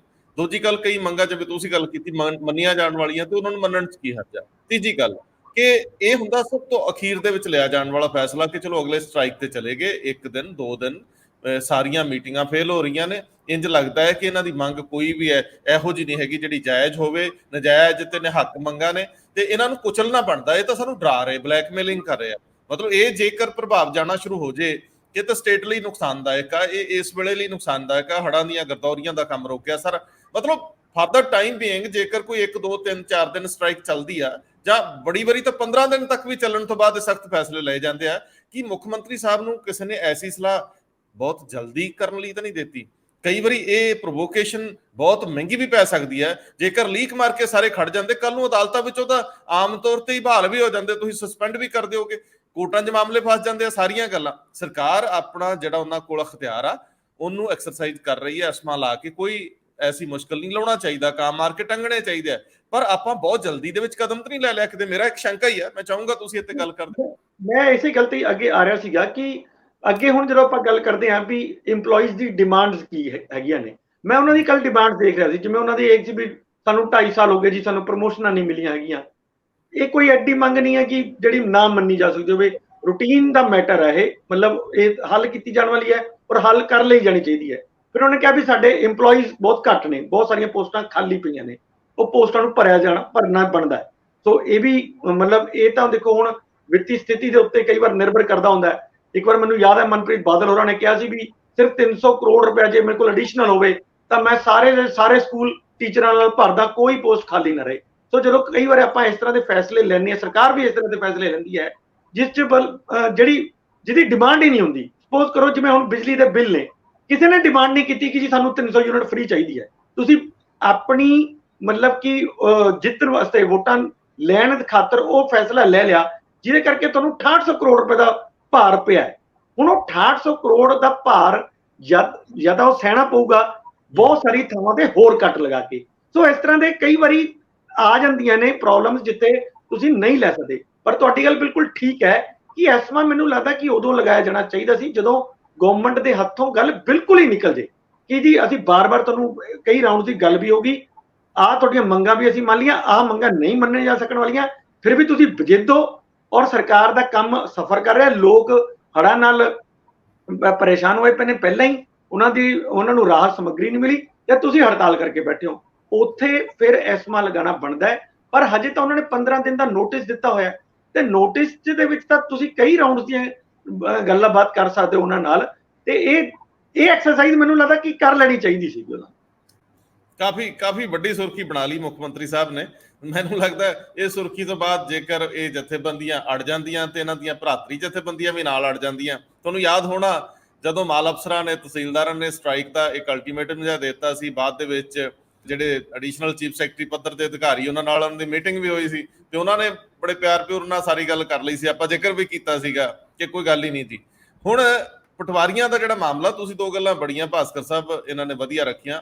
ਉਹ ਕਹਿੰਦੇ ਜੀ ਸਾਡੇ ਕੋਲ ਕੰਮ ਦਾ ਬੋਝ ਬੜਾ। ਸਵਾਲ ਇਸ ਗੱਲ ਦਾ ਹੈ ਕਿ ਪਹਿਲਾਂ ਤਾਂ ਪਟਵਾਰੀ ਸਰਕਲ ਵੱਧ ਲੈਣ ਤੇ ਖੁਸ਼ ਹੁੰਦੇ ਸੀ, ਹੁਣ ਸ਼ਾਇਦ ਮੈਨੂੰ ਲੱਗਦਾ ਕਰਪਸ਼ਨ ਵਾਲੇ ਮਾਮਲੇ 'ਚ ਸਰਕਾਰ ਸਖਤ ਆ ਤੇ ਹੁਣ ਵਾਧੂ ਕੰਮ ਅਸੀਂ ਕਿਉਂ ਕਰੀਏ ਭਾਈ? ਇਹ ਵੀ ਸਵਾਲ ਹੋ ਸਕਦਾ। ਤੇ ਵੈਸੇ ਬਣਦਾ ਵੀ ਹੈ ਕਿ ਜਿੰਨਾ ਕਿਸੇ ਦਾ ਕੰਮ ਹੈ ਉਹਨਾਂ ਨੂੰ ਦਿਓ। ਬੰਦਾ ਅੱਧੀ ਰਾਤ ਤੱਕ ਵੀ ਫਸਿਆ ਰਹੇ, ਸਵੇਰੇ ਵੀ ਫਸਿਆ ਰਹੇ। ਭਾਸਕਰ ਸਾਹਿਬ, ਇਹ ਮੰਗ ਤਾਂ ਮੰਨ ਹੀ ਲੈਣੀ ਚਾਹੀਦੀ ਆ। ਤੁਹਾਨੂੰ ਮੈਨੂੰ ਪਟਵਾਰੀ ਰੱਖ ਲੈਣ ਹੈ, ਕਹਿੰਦੇ ਤੂੰ ਕੀ ਪਟਵਾਰੀ ਲੱਗਿਆ? ਕੋਈ ਡੀਸੀ ਲੱਗਿਆ ਸੀ ਨਾ, ਉਹਦੀ ਮਾਂ ਕਹਿੰਦੀ ਆ ਤੂੰ ਪਟਵਾਰੀ ਕਦੋਂ ਲੱਗਣਾ? ਉਹੀ ਗੱਲ ਤੋਰੋ ਜ਼ਰਾ ਗੱਲ। ਬਿਲਕੁਲ, ਜਿਸ ਤਰੀਕੇ ਨਾਲ ਪਟਵਾਰੀਆਂ ਦੀ ਘਾਟ ਨੂੰ ਅੱਗੇ ਲੈ ਕੇ ਅਸੀਂ ਵੀ ਡਿਸਕਸ ਕਰ ਰਹੇ ਹਾਂ। ਜੇ ਪਟਵਾਰੀਆਂ ਨੇ, ਤੁਸੀਂ ਅਗਰ ਕਿਸੇ ਵੀ ਪਟਵਾਰੀ ਦੇ ਦਫ਼ਤਰ ਦੇ ਵਿੱਚ ਚਲੇ ਜਾਓਗੇ, ਉਹਨੇ ਇੱਕ ਦੋ ਬੰਦੇ ਅੱਗੇ ਹੋਰ ਰੱਖੇ ਹੋਏ ਨੇ ਜਿਹੜਾ ਉਹਦਾ ਕੰਮ ਕਰਦੇ ਨੇ। ਮੈਨੂੰ ਲੱਗਦਾ ਮਾਨ ਸਾਹਿਬ ਨੂੰ ਉਹ ਇੱਕ ਦੋ ਬੰਦੇ ਜਿਹੜੇ ਸਾਰੇ ਪਟਵਾਰੀਆਂ ਨੇ ਰੱਖੇ ਹੋਏ ਨੇ ਉਹਨਾਂ ਨੂੰ ਵੀ ਅਪਰੋਚ ਕਰ ਲੈਣ ਤੇ ਐਸਮਾ ਲਾ ਕੇ ਉਹਨਾਂ ਨੂੰ ਪੱਕੀ ਨੌਕਰੀ ਦੇ ਦੇਣ ਤੇ ਜ਼ਿਆਦਾ ਵਧੀਆ ਹੈਗਾ, ਕਿਉਂਕਿ ਕੰਮ ਤੇ ਉਹੀ ਕਰ ਰਹੇ ਨੇ। ਹੁਣ ਜਿਹੜੇ ਦੂਜੇ ਮਹਿਕਮੇ ਨੇ ਜਿਹਦੇ ਮੁਲਾਜ਼ਮ ਹੜਤਾਲ ਤੇ ਜਾ ਰਹੇ ਨੇ, ਇਹ ਸਾਰੀ ਗੱਲਾਂ ਤੋਂ ਨਿਪਟਿਆ ਜਾ ਸਕਦਾ ਕਿਉਂਕਿ ਮੁੱਖ ਮੰਤਰੀ ਦੇ ਸਟੈਂਡ ਦਾ ਜਨਤਾ ਦੇ ਵਿੱਚ ਇੱਕ ਪੋਜ਼ਿਟਿਵ ਨੈਰੇਟਿਵ ਸੈੱਟ ਹੋ ਰਿਹਾ ਹੈ। ਕਾਰਨ ਕਿ ਅਫਸਰਾਂ ਦੀ ਬਾਰ-ਬਾਰ ਹੜਤਾਲਾਂ ਤੇ ਜਾਣਾ ਔਰ ਹੜਤਾਲ ਤੇ ਜਾਣ ਕਰਕੇ, ਉਹ ਵੀ ਖਾਸ ਕਰਕੇ ਤਦ ਜਦ ਉਹਨਾਂ ਦਾ ਸਾਥੀ ਕੋਈ ਕਰਪਸ਼ਨ ਕੇਸ ਦੇ ਵਿੱਚ ਫੜਿਆ ਜਾਂਦਾ ਹੈ ਤੇ ਉਹ ਹੜਤਾਲ ਤੇ ਚਲੇ ਜਾਂਦੇ ਨੇ। ਇਹੀ ਨੈਰੇਟਿਵ ਮੁੱਖ ਮੰਤਰੀ ਨੇ ਵੀ ਸੈੱਟ ਕਰਨ ਦੀ ਕੋਸ਼ਿਸ਼ ਕੀਤੀ। ਹੁਣ ਗੱਲ ਐਸਮਾ ਲਾਉਣ ਦੀ ਤੇ ਠੀਕ ਹੈ, ਕਿਉਂ ਨਾ ਜਾਣ ਬਈ ਮੁੱਖ ਮੰਤਰੀ ਸਾਹਿਬ, ਕਿਉਂ ਨਾ ਜਾਣ? ਜਦੋਂ ਇੱਕ ਆਈਐਸ ਅਫਸਰ ਦੇ ਖਿਲਾਫ ਕੇਸ ਹੋਇਆ, ਆਈਐਸ ਅਫਸਰ ਇਕੱਠੇ ਹੋ ਕੇ ਤੁਹਾਨੂੰ ਮਿਲੇ, ਉਸ ਤੋਂ ਬਾਅਦ ਆਈਐਸ ਅਫਸਰ ਦੇ ਖਿਲਾਫ ਕੋਈ ਕਾਰਵਾਈ ਨਹੀਂ ਹੋਈ। ਮਾਮਲਾ PSIEC ਦਾ ਸੀ। ਤੇ ਜਦੋਂ PCS ਅਫਸਰ ਮਿਲੇ ਤੇ PCS ਅਫਸਰ ਮਾਸ ਲੀਵ ਦੀ ਗੱਲ ਹੋਈ, ਉਸ ਤੋਂ ਬਾਅਦ ਉੱਥੇ ਵੀ ਮਾਮਲੇ ਰੁਕ ਰੱਖ ਗਏ। ਸੋ ਜਦੋਂ ਤਹਿਸੀਲਦਾਰ ਮਿਲੇ, ਉਹਨਾਂ ਨੂੰ ਵੀ ਭਰੋਸਾ ਮਿਲ ਗਿਆ, ਚਿੰਤਾ ਨਾ ਲਾਓ। 46 ਬੰਦਿਆਂ ਦੀ ਲਿਸਟ ਸੀ ਨਾ ਭਾਸਕਰ ਸਾਹਿਬ, ਵਿਜੀਲੈਂਸ ਨੇ ਬਣਾਈ ਹੋਈ, ਜਿਹੜੇ ਪੈਸੇ ਪੂਸੇ ਲੈਂਦੇ ਸੀਗੇ। ਲਿਸਟ ਤਾਂ ਵਿਜੀਲੈਂਸ ਦੀ ਸੀ, ਸਾਡੀ ਤੇ ਨਹੀਂ ਨਾ। ਤੇ ਉਸ ਤੋਂ ਬਾਅਦ ਉਹ ਵੀ ਤਾਂ ਕੰਮ ਰੁਕ ਗਿਆ। ਸੋ ਜਦੋਂ ਸਾਰਿਆਂ 'ਚ ਮੈਸੇਜ ਆ ਕਿ ਮਰੋੜੋ ਬਾਂਹ, ਕੰਮ ਰੁਕ ਜਾਂਦਾ ਜੇ, ਮੁੱਖ ਮੰਤਰੀ ਡਰ ਜਾਂਦੇ ਨੇ, ਅਫਸਰ ਡਰ ਜਾਂਦੇ ਨੇ ਤੇ ਅਗਲੇ ਆਪਣੀ ਐਕਸਰਸਾਈਜ਼ ਕਰ ਰਹੇ ਹੱਕ ਨੂੰ, ਜਿੱਦਾਂ ਬਾਕੀ ਘਰ ਇਹ ਵੀ ਕਰ ਰਿਹਾ। ਹੁਣ ਇਹਨਾਂ ਵਿਚਾਰਿਆਂ ਤੇ ਐਸਮਾ, ਚਲੋ ਇਹ ਵਿਚਾਰੇ ਤਾਂ ਨਹੀਂ ਸਾਰੇ, ਅਸੀਂ ਤਾਂ ਹਾਸਾ ਠੱਠਾ ਕਰਦੇ ਹਾਂ, ਉਹਦੇ ਲਈ ਮਾਫੀ ਦੋਸਤੋ। ਹਾਂਜੀ, ਐਸਮਾ ਲਾਉਣ ਦਾ ਮਤਲਬ ਹੁੰਦਾ ਹੈ ਮੁਲਾਜ਼ਮਾਂ ਦੀ ਉਸ ਹੜਤਾਲ ਦੀ ਇੱਕ ਤਰੀਕੇ ਨਾਲ ਸਾਹ ਹੀ ਘੋਟ ਦੇਣਾ, ਕਿਉਂਕਿ ਐਸਮਾ ਔਰ ਸਾਹ ਦੇ ਨਾਲ ਇੱਕ ਰਿਲੇਸ਼ਨ ਹੈਗਾ। ਯਾਦ ਕਰੋ ਜਦ ਇੰਦਰਾ ਗਾਂਧੀ ਉਹਨਾਂ ਦਾ ਟਾਈਮ ਹੁੰਦਾ ਸੀ ਪ੍ਰਧਾਨ ਮੰਤਰੀ, ਤੇ ਰੇਲਵੇ ਔਰ ਪੋਸਟਲ ਡਿਪਾਰਟਮੈਂਟ ਏਦਾਂ ਦੇ ਹੁੰਦੇ ਸੀ ਜਿਹਦੇ ਵਿੱਚ ਅਗਰ ਸਟ੍ਰਾਈਕ ਹੁੰਦੀ ਸੀ ਤੇ ਹਾਹਾਕਾਰ ਮਚ ਜਾਂਦੇ ਸੀ। ਉਹਨਾਂ ਦਿਨਾਂ ਦੇ ਵਿੱਚ ਵੀ ਐਸਮਾ ਲਾਇਆ ਗਿਆ ਸੀ ਔਰ ਮੁਲਾਜ਼ਮਾਂ ਦੇ ਹੀ ਬੱਚਿਆਂ ਨੂੰ ਨੌਕਰੀ ਤੇ ਰੱਖਿਆ ਗਿਆ ਸੀ। ਅੱਜ ਵੀ ਉਹ ਨੌਕਰੀ ਕਰ ਰਹੇ ਨੇ। ਹੁਣ ਐਸਮਾ ਲਾ ਤੇ ਲਿੱਤਾ ਹੈ, ਲੇਕਿਨ ਅਗਰ ਪੂਰੀ ਤਿਆਰੀ ਹੈਗੀ ਹੈ ਤੇ ਠੀਕ ਹੈ। ਔਰ ਕਈ ਵਾਰ ਅਸੀਂ ਕੱਲ ਵੀ ਆਪਣੇ ਪ੍ਰੋਗਰਾਮ ਦੇ ਵਿੱਚ ਗੱਲ ਕੀਤੀ ਸੀ ਕਿ ਮੁੱਖ ਮੰਤਰੀ ਸਾਹਿਬ ਵਾਲੀਬਾਲ ਖੇਡਣ ਦੇ ਬੜੇ ਸ਼ੌਕੀਨ ਨੇ। ਉਹਨਾਂ ਦੇ ਅਗਰ ਨਾਲ ਦੇ ਲੋਕਾਂ ਨੂੰ, ਅਗਰ ਅਫਸਰਾਂ ਨੂੰ ਬੋਲੀ ਬਣਾਉਣ ਵਾਲੇ ਦੇ ਤੌਰ ਤੇ ਦੇਖਿਆ ਜਾਏ ਔਰ ਉਹਨਾਂ ਨੂੰ ਬੋਲੀ ਮਾਰਨ ਵਾਲੇ ਦੇ ਤੌਰ ਤੇ ਦੇਖਿਆ ਜਾਏ ਤੇ ਕਿਤੇ ਇਹ ਅਫਸਰਾਂ ਦੀ ਬਣਾਈ ਹੋਈ ਬੋਲੀ ਇੱਕ ਤਰੀਕੇ ਨਾਲ ਮਹਿੰਗੀ ਨਾ ਪੈ ਜਾਏ, ਇਸ ਗੱਲ ਦਾ ਖਿਆਲ ਹੈ। ਇੰਤਜ਼ਾਮ ਕੀਤੇ ਜਾਣੇ ਚਾਹੀਦੇ ਸੀ ਔਰ ਲੋਕਾਂ ਨੂੰ ਕੋਈ ਦਿੱਕਤ ਨਾ ਆਏ। ਲੋਕ ਜਿਹੜੇ ਇਸ ਮੁੱਦੇ ਦੇ ਉੱਤੇ ਸਰਕਾਰ ਦੇ ਨਾਲ ਖੜੇ ਨਜ਼ਰ ਆਉਂਦੇ ਨੇ, ਜੇ ਉਹਨਾਂ ਨੂੰ ਹੀ ਪਰੇਸ਼ਾਨੀ ਦਾ ਸਾਹਮਣਾ ਝੇਲਣਾ ਪਿਆ ਤੇ ਫਿਰ ਉਹੀ ਚੀਜ਼ ਜਿਹੜੀ ਪੋਜ਼ਿਟਿਵ ਹੈਗੀ ਉਹ ਨੈਗੇਟਿਵ ਚਲੀ ਜਾਂਦੀ ਹੈ। ਗੱਲ ਤੇ ਹੁਣ ਇੱਥੇ ਖੜੀ ਹੈ ਕਿ ਅਨਾਉਂਸ ਕਰਨ ਤੋਂ ਬਾਅਦ ਕਿਸ ਤਰ੍ਹਾਂ ਹੜਤਾਲ ਦਾ ਇੱਕ ਅਲਟਰਨੇਟਿਵ ਰੂਪ ਤਿਆਰ ਕਰਦੇ ਨੇ। ਪਟਵਾਰੀਆਂ ਦੀ ਗੱਲ ਤੇ ਆਪਾਂ ਅੱਗੇ ਤੋਰੀ ਦਿੱਤੀ ਜੀ। ਇੰਦਰਪ੍ਰੀਤ ਜੀ, ਅਗਲਾ ਮਾਮਲਾ ਵੀ ਅੱਜ ਸਰਕਾਰ ਲਈ ਕਾਫੀ ਭਾਰੀ ਪੈਣ ਵਾਲਾ ਹੈ ਔਰ ਮੈਨੂੰ ਲੱਗਦਾ ਕਿ ਜਿਸ ਤਰ੍ਹਾਂ ਹਲਫਨਾਮਾ ਦਿੱਤਾ ਹੈ ਪੰਚਾਇਤਾਂ ਦੇ ਡਾਇਰੈਕਟਰ ਗੁਰਪ੍ਰੀਤ ਸਿੰਘ ਖਹਿਰਾ ਵੱਲੋਂ, ਸ਼ਾਇਦ ਹਾਈ ਕੋਰਟ ਦੇ ਵਿੱਚ ਇਸ ਗੱਲ ਨੂੰ ਸੌਖਿਆਂ ਤਸਲੀਮ ਕਰ ਲਿਆ ਜਾਵੇ ਕਿ ਇਹ ਨਿਯਮਾਂ ਅਨੁਸਾਰ ਹੈ। ਪਰ ਜਦੋਂ ਇੱਕ PIL ਪਈ ਸੀਗੀ ਔਰ ਉਹ ਸਿੱਧੀ ਚੀਫ ਸੈਕਟਰੀ ਸਾਹਿਬ ਕੋਲ ਸੁਣਵਾਈ ਲਈ ਚਲੇਗੀ, ਅਕਾਲੀ ਦਲ ਦੇ ਜਗਜੀਤ ਸਿੰਘ ਤਲਵੰਡੀ ਵੱਲੋਂ ਐਡਵੋਕੇਟ ਬਲਦੇਵ ਸਿੰਘ ਸਿੱਧੂ ਰਾਹੀਂ ਉਹ ਗਈ ਹੈ ਪਟੀਸ਼ਨ। ਔਰ ਜਦੋਂ ਉਹਨਾਂ ਨੇ ਇਹ ਕਿਹਾ ਕਿ 29A ਦੇ ਤਹਿਤ ਸਾਰੀਆਂ ਪੰਚਾਇਤਾਂ ਭੰਗ ਨਹੀਂ ਕੀਤੀਆਂ ਜਾ ਸਕਦੀਆਂ, ਕੋਈ ਇੱਕ ਅੱਧੀ ਤੇ ਹੋ ਸਕਦੀ ਜਿਹਦੇ ਖਿਲਾਫ ਕੋਈ ਮਾਮਲੇ ਹੋਣ, ਤੇ 1 2 4 5 10 ਮਤਲਬ ਕੈਟੇਗੋਰੀਕਲੀ ਕੁਝ ਹੋ ਸਕਦੀਆਂ ਨੇ, ਪਰ ਸਾਰੀਆਂ ਸਮੂਹਿਕ ਨਹੀਂ ਹੋ ਸਕਦੀਆਂ। ਇੱਕ ਤਾਂ ਇਹ ਮਾਮਲਾ ਸੀ, ਉਹਨਾਂ ਨੇ ਕਿਹਾ ਜੀ ਅਸੀਂ ਤਾਂ ਇਹ ਪੈਸੇ ਦੀ ਦੁਰਵਰਤੋਂ ਕਰ ਸਕਦੇ, ਜਿਹੜਾ ਪੰਚਾਇਤੀ ਫੰਡਾਂ 'ਚ ਪਿਆ 1000 ਕਰੋੜ ਦੇ ਲਗਭਗ, ਇਹ ਅਗਲੀ ਚੋਣ ਜਿੱਤਣ ਲਈ ਇਹਦੀ ਦੁਰਵਰਤੋਂ ਕਰ ਸਕਦੇ। ਤੇ ਉੱਥੇ ਪਟੀਸ਼ਨਰ ਦੇ ਐਡਵੋਕੇਟ ਨੇ ਇਹ ਬੇਨਤੀ ਕੀਤੀ, ਫਿਰ ਤਾਂ ਅਸੈਂਬਲੀ ਚੋਣਾਂ ਦੇ ਵਿੱਚ ਵੀ ਪੈਸੇ ਦੀ ਦੁਰਵਰਤੋਂ ਦੀ ਸੰਭਾਵਨਾ ਹੁੰਦੀ ਆ, ਕਿਉਂ ਨਾ ਫਿਰ ਸਰਕਾਰ ਡਿਸੋਲਵ ਕਰਤੀ ਜਾਵੇ, ਵਿਧਾਨ ਸਭਾ ਵੀ ਡਿਸੋਲਵ ਕਰਤੀ ਜਾਵੇ ਜਦੋਂ ਚੋਣਾਂ ਐਲਾਨ ਹੁੰਦੀਆਂ ਜਾਂ ਉਸ ਤੋਂ ਪਹਿਲਾਂ 6 ਮਹੀਨੇ ਰਹਿੰਦੇ ਆ। ਇਹ ਸਵਾਲ ਬੜਾ ਵੱਡਾ ਐਡਰੈਸ ਹੋਣ ਵਾਲਾ, ਜਿਹਦੇ ਉੱਤੇ ਸਰਕਾਰ ਨੇ ਅੱਜ ਕੁਝ ਕਹਿਣਾ ਹੈ। ਹਲਫਨਾਮਾ ਡਾਇਰੈਕਟਰ ਪੰਚਾਇਤ ਵੱਲੋਂ ਤਾਂ ਚਲੇ ਗਿਆ ਵੀ ਅਸੀਂ ਨਿਯਮਾਂ ਦੇ ਤਹਿਤ 6 ਮਹੀਨੇ ਰਹਿੰਦੇ ਆ, ਕਰ ਸਕਦੇ ਆ, 6 ਮਹੀਨੇ ਜਦੋਂ ਤੋਂ ਘੱਟ ਸਮਾਂ ਰਹਿ ਜਾਏ ਅਸੀਂ ਕਰ ਸਕਦੇ ਆ, ਪਰ ਜਿਹੜਾ ਤਰਕ ਦਿੱਤਾ ਗਿਆ ਇਹਦੇ ਉੱਤੇ ਹੁਣ ਕੋਰਟ ਦੇ ਸਾਹਮਣੇ ਅੱਜ ਕੀ ਪੱਖ ਰੱਖਿਆ ਜਾਊਗਾ। ਦੇਖੋ ਕਈ ਵਾਰੀ ਰੰਧਾਵਾ ਸਾਹਿਬ ਜਦੋਂ ਕੇਸਾਂ ਦੇ ਉੱਤੇ ਬਹਿਸ ਚੱਲਦੀ ਹੈ ਤਾਂ ਬਹਿਸਾਂ ਬਹੁਤ ਇੰਟਰਸਟਿੰਗ ਹੋ ਜਾਂਦੀਆਂ ਨੇ, ਪਰ ਕੋਰਟ ਵਾਲੇ ਮਾਮਲੇ ਇਸ ਤਰ੍ਹਾਂ ਦੇ ਹੁੰਦੇ ਆ ਕਿ ਜਿਹੜਾ ਫੈਸਲਾ ਐਕਚੁਅਲੀ ਜਸਟਿਸ ਸਾਹਿਬ ਲਿਖਾਉਂਦੇ ਆ ਉਹ ਕਹਿੰਦੇ ਵੀ ਰਿਪੋਰਟ ਉਹ ਹੋਣਾ ਚਾਹੀਦਾ ਹੈ, ਜਿਹੜਾ ਕੁਝ ਜ਼ੁਬਾਨੀ ਚੱਲ ਰਿਹਾ ਹੈ ਇਹ ਕੋਰਟ ਨਹੀਂ ਹੋਣਾ ਚਾਹੀਦਾ, ਇਹ ਤਾਂ ਬਹਿਸ ਦਾ ਵਿਸ਼ਾ ਹੈ। ਸੋ ਇਹ ਵੀ ਜਿਹੜੀ ਪਰ ਗੱਲ ਠੀਕ ਹੈ, ਜਿਹੜੀ ਚੀਜ਼ ਉੱਤੇ ਕਿਹਾ ਠੀਕ ਹੈ, ਨਿਯਮ ਤਾਂ ਹੈ ਕਿ ਤੁਸੀਂ 6 ਮਹੀਨੇ ਪਹਿਲਾਂ ਤੱਕ ਪੰਚਾਇਤਾਂ ਭੰਗ ਕਰ ਸਕਦੇ ਹੋ, ਪਰ ਉਹ ਕਿਸੇ ਸਰਕਮਸਟੈਂਸਸ 'ਚ ਹੈ। ਐ ਥੋੜੀ ਕਿ ਹਰ ਵਾਰੀ ਤੁਸੀਂ ਇਦਾਂ ਹੀ ਕਰੋਗੇ। ਇੱਕ ਬੰਦਾ 5 ਸਾਲ ਲਈ ਚੁਣ ਕੇ ਆਇਆ ਹੈ ਤੇ ਉਹਨੂੰ ਕੰਮ ਕਰਨ ਦਿਓ ਆਪਣਾ 5 ਸਾਲ ਪੂਰਾ, ਜਿਵੇਂ MLA ਚੁਣ ਕੇ ਆਉਂਦੇ ਆ, MLA ਤਾਂ ਪੂਰੀ ਤੁਸੀਂ ਕਹਿੰਦੇ ਹੋ ਕਿ ਪੂਰੀ ਟੈਨਿਓਰ ਕਰਨ, ਉਹਨਾਂ ਦਾ ਨਹੀਂ ਹੋ ਸਕਦਾ, ਐ ਨਹੀਂ ਹੁੰਦਾ। ਇਹ ਪੂਰਾ ਟੈਨਿਓਰ ਉਹਨੂੰ ਮਿਲਿਆ ਹੋਇਆ। ਜਿੱਥੇ ਕੋਈ ਦਿੱਕਤ ਹੈ, ਕੋਈ 1 ਜਾਂ 2 ਪੰਚਾਇਤਾਂ 5 ਪੰਚਾਇਤਾਂ 10 ਪੰਚਾਇਤਾਂ ਤੁਹਾਨੂੰ ਲੱਗਦਾ ਵੀ ਯਾਰ ਇੱਥੇ ਕਰਪਸ਼ਨ ਹੋ ਰਹੀ ਹੈ, ਤੁਸੀਂ ਉੱਥੇ ਪ੍ਰਸ਼ਾਸਕ ਲਗਾ ਲਓ ਉਹਨੂੰ ਭੰਗ ਕਰਕੇ, ਪਰ ਇਹਦਾ ਮਤਲਬ ਇਹ ਨਹੀਂ ਹੈ ਕਿ ਤੁਸੀਂ 13,000 ਪੰਚਾਇਤਾਂ ਦੇ ਉੱਤੇ ਫੈਸਲਾ ਲਾਗੂ ਕਰੋਗੇ। 13,000 ਪੰਚਾਇਤਾਂ ਤੇ ਲਾਗੂ ਨਹੀਂ ਹੋ ਸਕਦਾ। ਇਹ ਠੀਕ ਕਿਹਾ ਜੇ ਬਹਿਸ ਦਾ ਵਿਸ਼ਾ ਆਇਆ ਹੈ ਕਿ ਜਿਹੜਾ 1000 ਕਰੋੜ ਰੁਪਏ ਦੀ ਗੱਲ ਕੀਤੀ ਗਈ ਹੈ ਵੀ 1000 ਕਰੋੜ ਰੁਪਇਆ ਇਸ ਟਾਈਮ ਪਿਆ ਡਿਵੈਲਪਮੈਂਟ ਵਾਸਤੇ ਜਿਹੜਾ ਆਇਆ ਹੋਇਆ, ਤੇ ਇਹਦੀ ਦੁਰਵਰਤੋਂ ਹੋ ਸਕਦੀ ਹੈ, ਤੇ ਦੁਰਵਰਤੋਂ ਤਾਂ ਅਫਸਰ ਵੀ ਕਰ ਸਕਦੇ ਆ, ਜਾਂ ਦੁਰਵਰਤੋਂ ਤਾਂ ਹੁਣ ਸਰਕਾਰ ਦੇ ਕਿਉਂਕਿ ਬੰਦੇ ਆ ਉੱਥੇ, ਤੇ ਸਰਕਾਰ ਦੇ ਬੰਦੇ ਵੀ ਆਪਣੀ ਦਬਾਅ ਪਾ ਕੇ ਅਫਸਰਾਂ ਤੋਂ ਇਹ ਕੰਮ ਕਰਵਾ ਸਕਦੇ ਆ। ਤਾਂ ਦੁਰਵਰਤੋਂ ਦਾ ਤਾਂ ਕੋਈ ਇੱਕ ਪੈਮਾਨਾ ਹੈ ਹੀ ਨਹੀਂ ਕਿ ਕੌਣ ਕਰੇਗਾ ਕੌਣ ਨਹੀਂ ਕਰੇਗਾ। ਇਹ ਮੈਨੂੰ ਲੱਗਦਾ ਕਿ ਜਿਹੜਾ ਜੇ ਇਹ ਦਲੀਲ ਦਿੱਤੀ ਗਈ ਹੈ ਤੇ ਇਹ ਕੋਈ ਦਲੀਲ ਵਾਜਿਬ ਨਹੀਂ ਹੈਗੀ। ਦੂਸਰੀ ਜਿਹੜੀ ਗੱਲ ਉਹਨਾਂ ਨੇ ਇਹ ਵੀ ਕਹੀ ਹੈਗੀ ਹੈ ਵੀ ਫਿਰ ਤਾਂ ਅਸੈਂਬਲੀ ਵੀ ਭੰਗ ਕੀਤੀ ਜਾ ਸਕਦੀ ਹੈ। ਕੋਈ ਵੀ ਦੂਜੀ ਪਾਰਟੀ ਜਿਹੜੀ ਹੈਗੀ ਹੈ ਉਹ ਕਹਿ ਸਕਦੀ ਹੈ ਜੀ ਇਹ ਤਾਂ 6 ਮਹੀਨੇ ਜਿਹੜਾ ਰਹਿੰਦੇ ਆ, ਔਰ ਹੁੰਦਾ ਵੀ ਹੈ। ਜਿਹੜੇ ਤੁਸੀਂ ਅਗਰ ਲਾਸਟ ਦੇ 6 ਮਹੀਨੇ ਕਿਸੇ ਵੀ ਸਰਕਾਰ ਦੇ ਦੇਖੇ ਹੋਣ, ਲਾਸਟ 6 ਮਹੀਨਿਆਂ ਦੇ ਵਿੱਚ ਉਸ ਫੰਡਾਂ ਦੀ ਦੁਰਵਰਤੋਂ ਹੁੰਦੀ ਹੀ ਹੈ। ਚਾਹੇ ਮੈਂ 2006 ਵਾਲੀ ਗੱਲ ਕਰਾਂ ਤਾਂ ਤੁਹਾਨੂੰ ਯਾਦ ਹੋਊਗਾ 950 ਕਰੋੜ ਰੁਪਈਆ ਪੰਜਾਬ ਡਿਵੈਲਪਮੈਂਟ ਫੰਡ ਬਣਾ ਕੇ ਖਰਚ ਕੀਤਾ ਸੀ, ਅਨਪਲੈਨਡ ਖਰਚ ਕੀਤਾ ਗਿਆ ਸੀ। 950 ਕਰੋੜ ਰੁਪਇਆ ਉਸ ਟਾਈਮ ਕਾਫੀ ਜ਼ਿਆਦਾ ਮੰਨਿਆ ਜਾਂਦਾ ਸੀ, 950 ਕਰੋੜ ਰੁਪਏ ਖਰਚ ਹੋਇਆ। ਤੁਸੀਂ ਜੇ 2007 ਤੇ 12 ਵਾਲੀ ਸਰਕਾਰ ਹੈ ਤਾਂ 12 ਦੇ ਵਿੱਚ 1800 ਕਰੋੜ ਰੁਪਏ ਦੇ ਜਿਹੜੇ ਨੇ ਇਕੱਲੇ EMPLOYEES ਨੂੰ ਐਡੀਸ਼ਨਲ ਮਤਲਬ ਉਹ ਦਿੱਤੇ ਗਏ ਸੀ ਭੱਤੇ। ਤੇ ਮੈਨੂੰ ਇੱਕ ਅਫਸਰ ਨੇ ਕਿਹਾ ਕਿ ਯਾਰ ਇਹ ਸਰਕਾਰ ਦੀ ਸਭ ਤੋਂ ਵੱਡੀ ਸਜ਼ਾ ਹੀ ਇਹ ਹੈ ਕਿ ਇਹੀ ਸਰਕਾਰ ਦੁਬਾਰਾ ਚੁਣ ਕੇ ਆ ਜਾਏ, ਕਿਉਂਕਿ ਪਤਾ ਲੱਗੂਗਾ ਫਿਰ 1800 ਕਰੋੜ ਦੇ ਭੱਤੇ ਦੇਣੇ ਕਿਵੇਂ ਨੇ। ਚਲੋ ਇਹ ਆਪਾਂ ਇਹਨਾਂ ਤੇ ਡਿਸਕਸ਼ਨ ਨਹੀਂ ਕਰਦੇ, ਲੇਕਿਨ ਉਸ ਤੋਂ ਬਾਅਦ ਚਾਹੇ ਤੁਸੀਂ 17 ਵਾਲੀ ਲਗਾਓ ਚਾਹੇ ਉਸ ਤੋਂ ਬਾਅਦ 22 ਵਾਲੀ ਲਗਾਓ, ਸਾਰੀਆਂ ਸਰਕਾਰਾਂ ਦੇ ਲਾਸਟ ਜਿਹੜੇ ਟੈਨਿਓਰ ਹੁੰਦਾ 6 ਮਹੀਨੇ ਹੁੰਦੇ ਆ, ਉਸ 'ਚ ਪੈਸੇ ਦੀ ਅੰਧਾਧੁੰਦ ਵਰਤੋਂ ਹੁੰਦੀ ਹੈ। ਤੁਹਾਨੂੰ ਯਾਦ ਹੋਊਗਾ ਜਦੋਂ ਗਵਰਨਮੈਂਟ ਆਫ ਇੰਡੀਆ ਨੇ ਕਰੋਨਾ ਤੋਂ ਬਾਅਦ ਸਾਰੀਆਂ ਸਟੇਟਾਂ ਨੂੰ ਇਹ ਕਿਹਾ ਸੀ ਵੀ ਤੁਸੀਂ 0.50% GDP ਦਾ ਕਰਜ਼ਾ ਹੋਰ ਲੈ ਲਓ, ਤਾਂ ਅਸੀਂ ਨਹੀਂ ਲਿੱਤਾ ਸੀ। ਔਰ ਇਹ ਕਹਿ ਕੇ ਮਨਪ੍ਰੀਤ ਬਾਦਲ ਨੇ ਇਹ ਕਿਹਾ ਸੀ ਸਪੈਸ਼ਲ ਕਿ ਅਸੀਂ ਜਿਹੜਾ ਸਾਡਾ ਲਾਸਟ ਵਾਲਾ ਸਾਲ ਹੋਊਗਾ ਅਸੀਂ ਉਹਦੇ ਵਿੱਚ ਇਹ ਲਵਾਂਗੇ।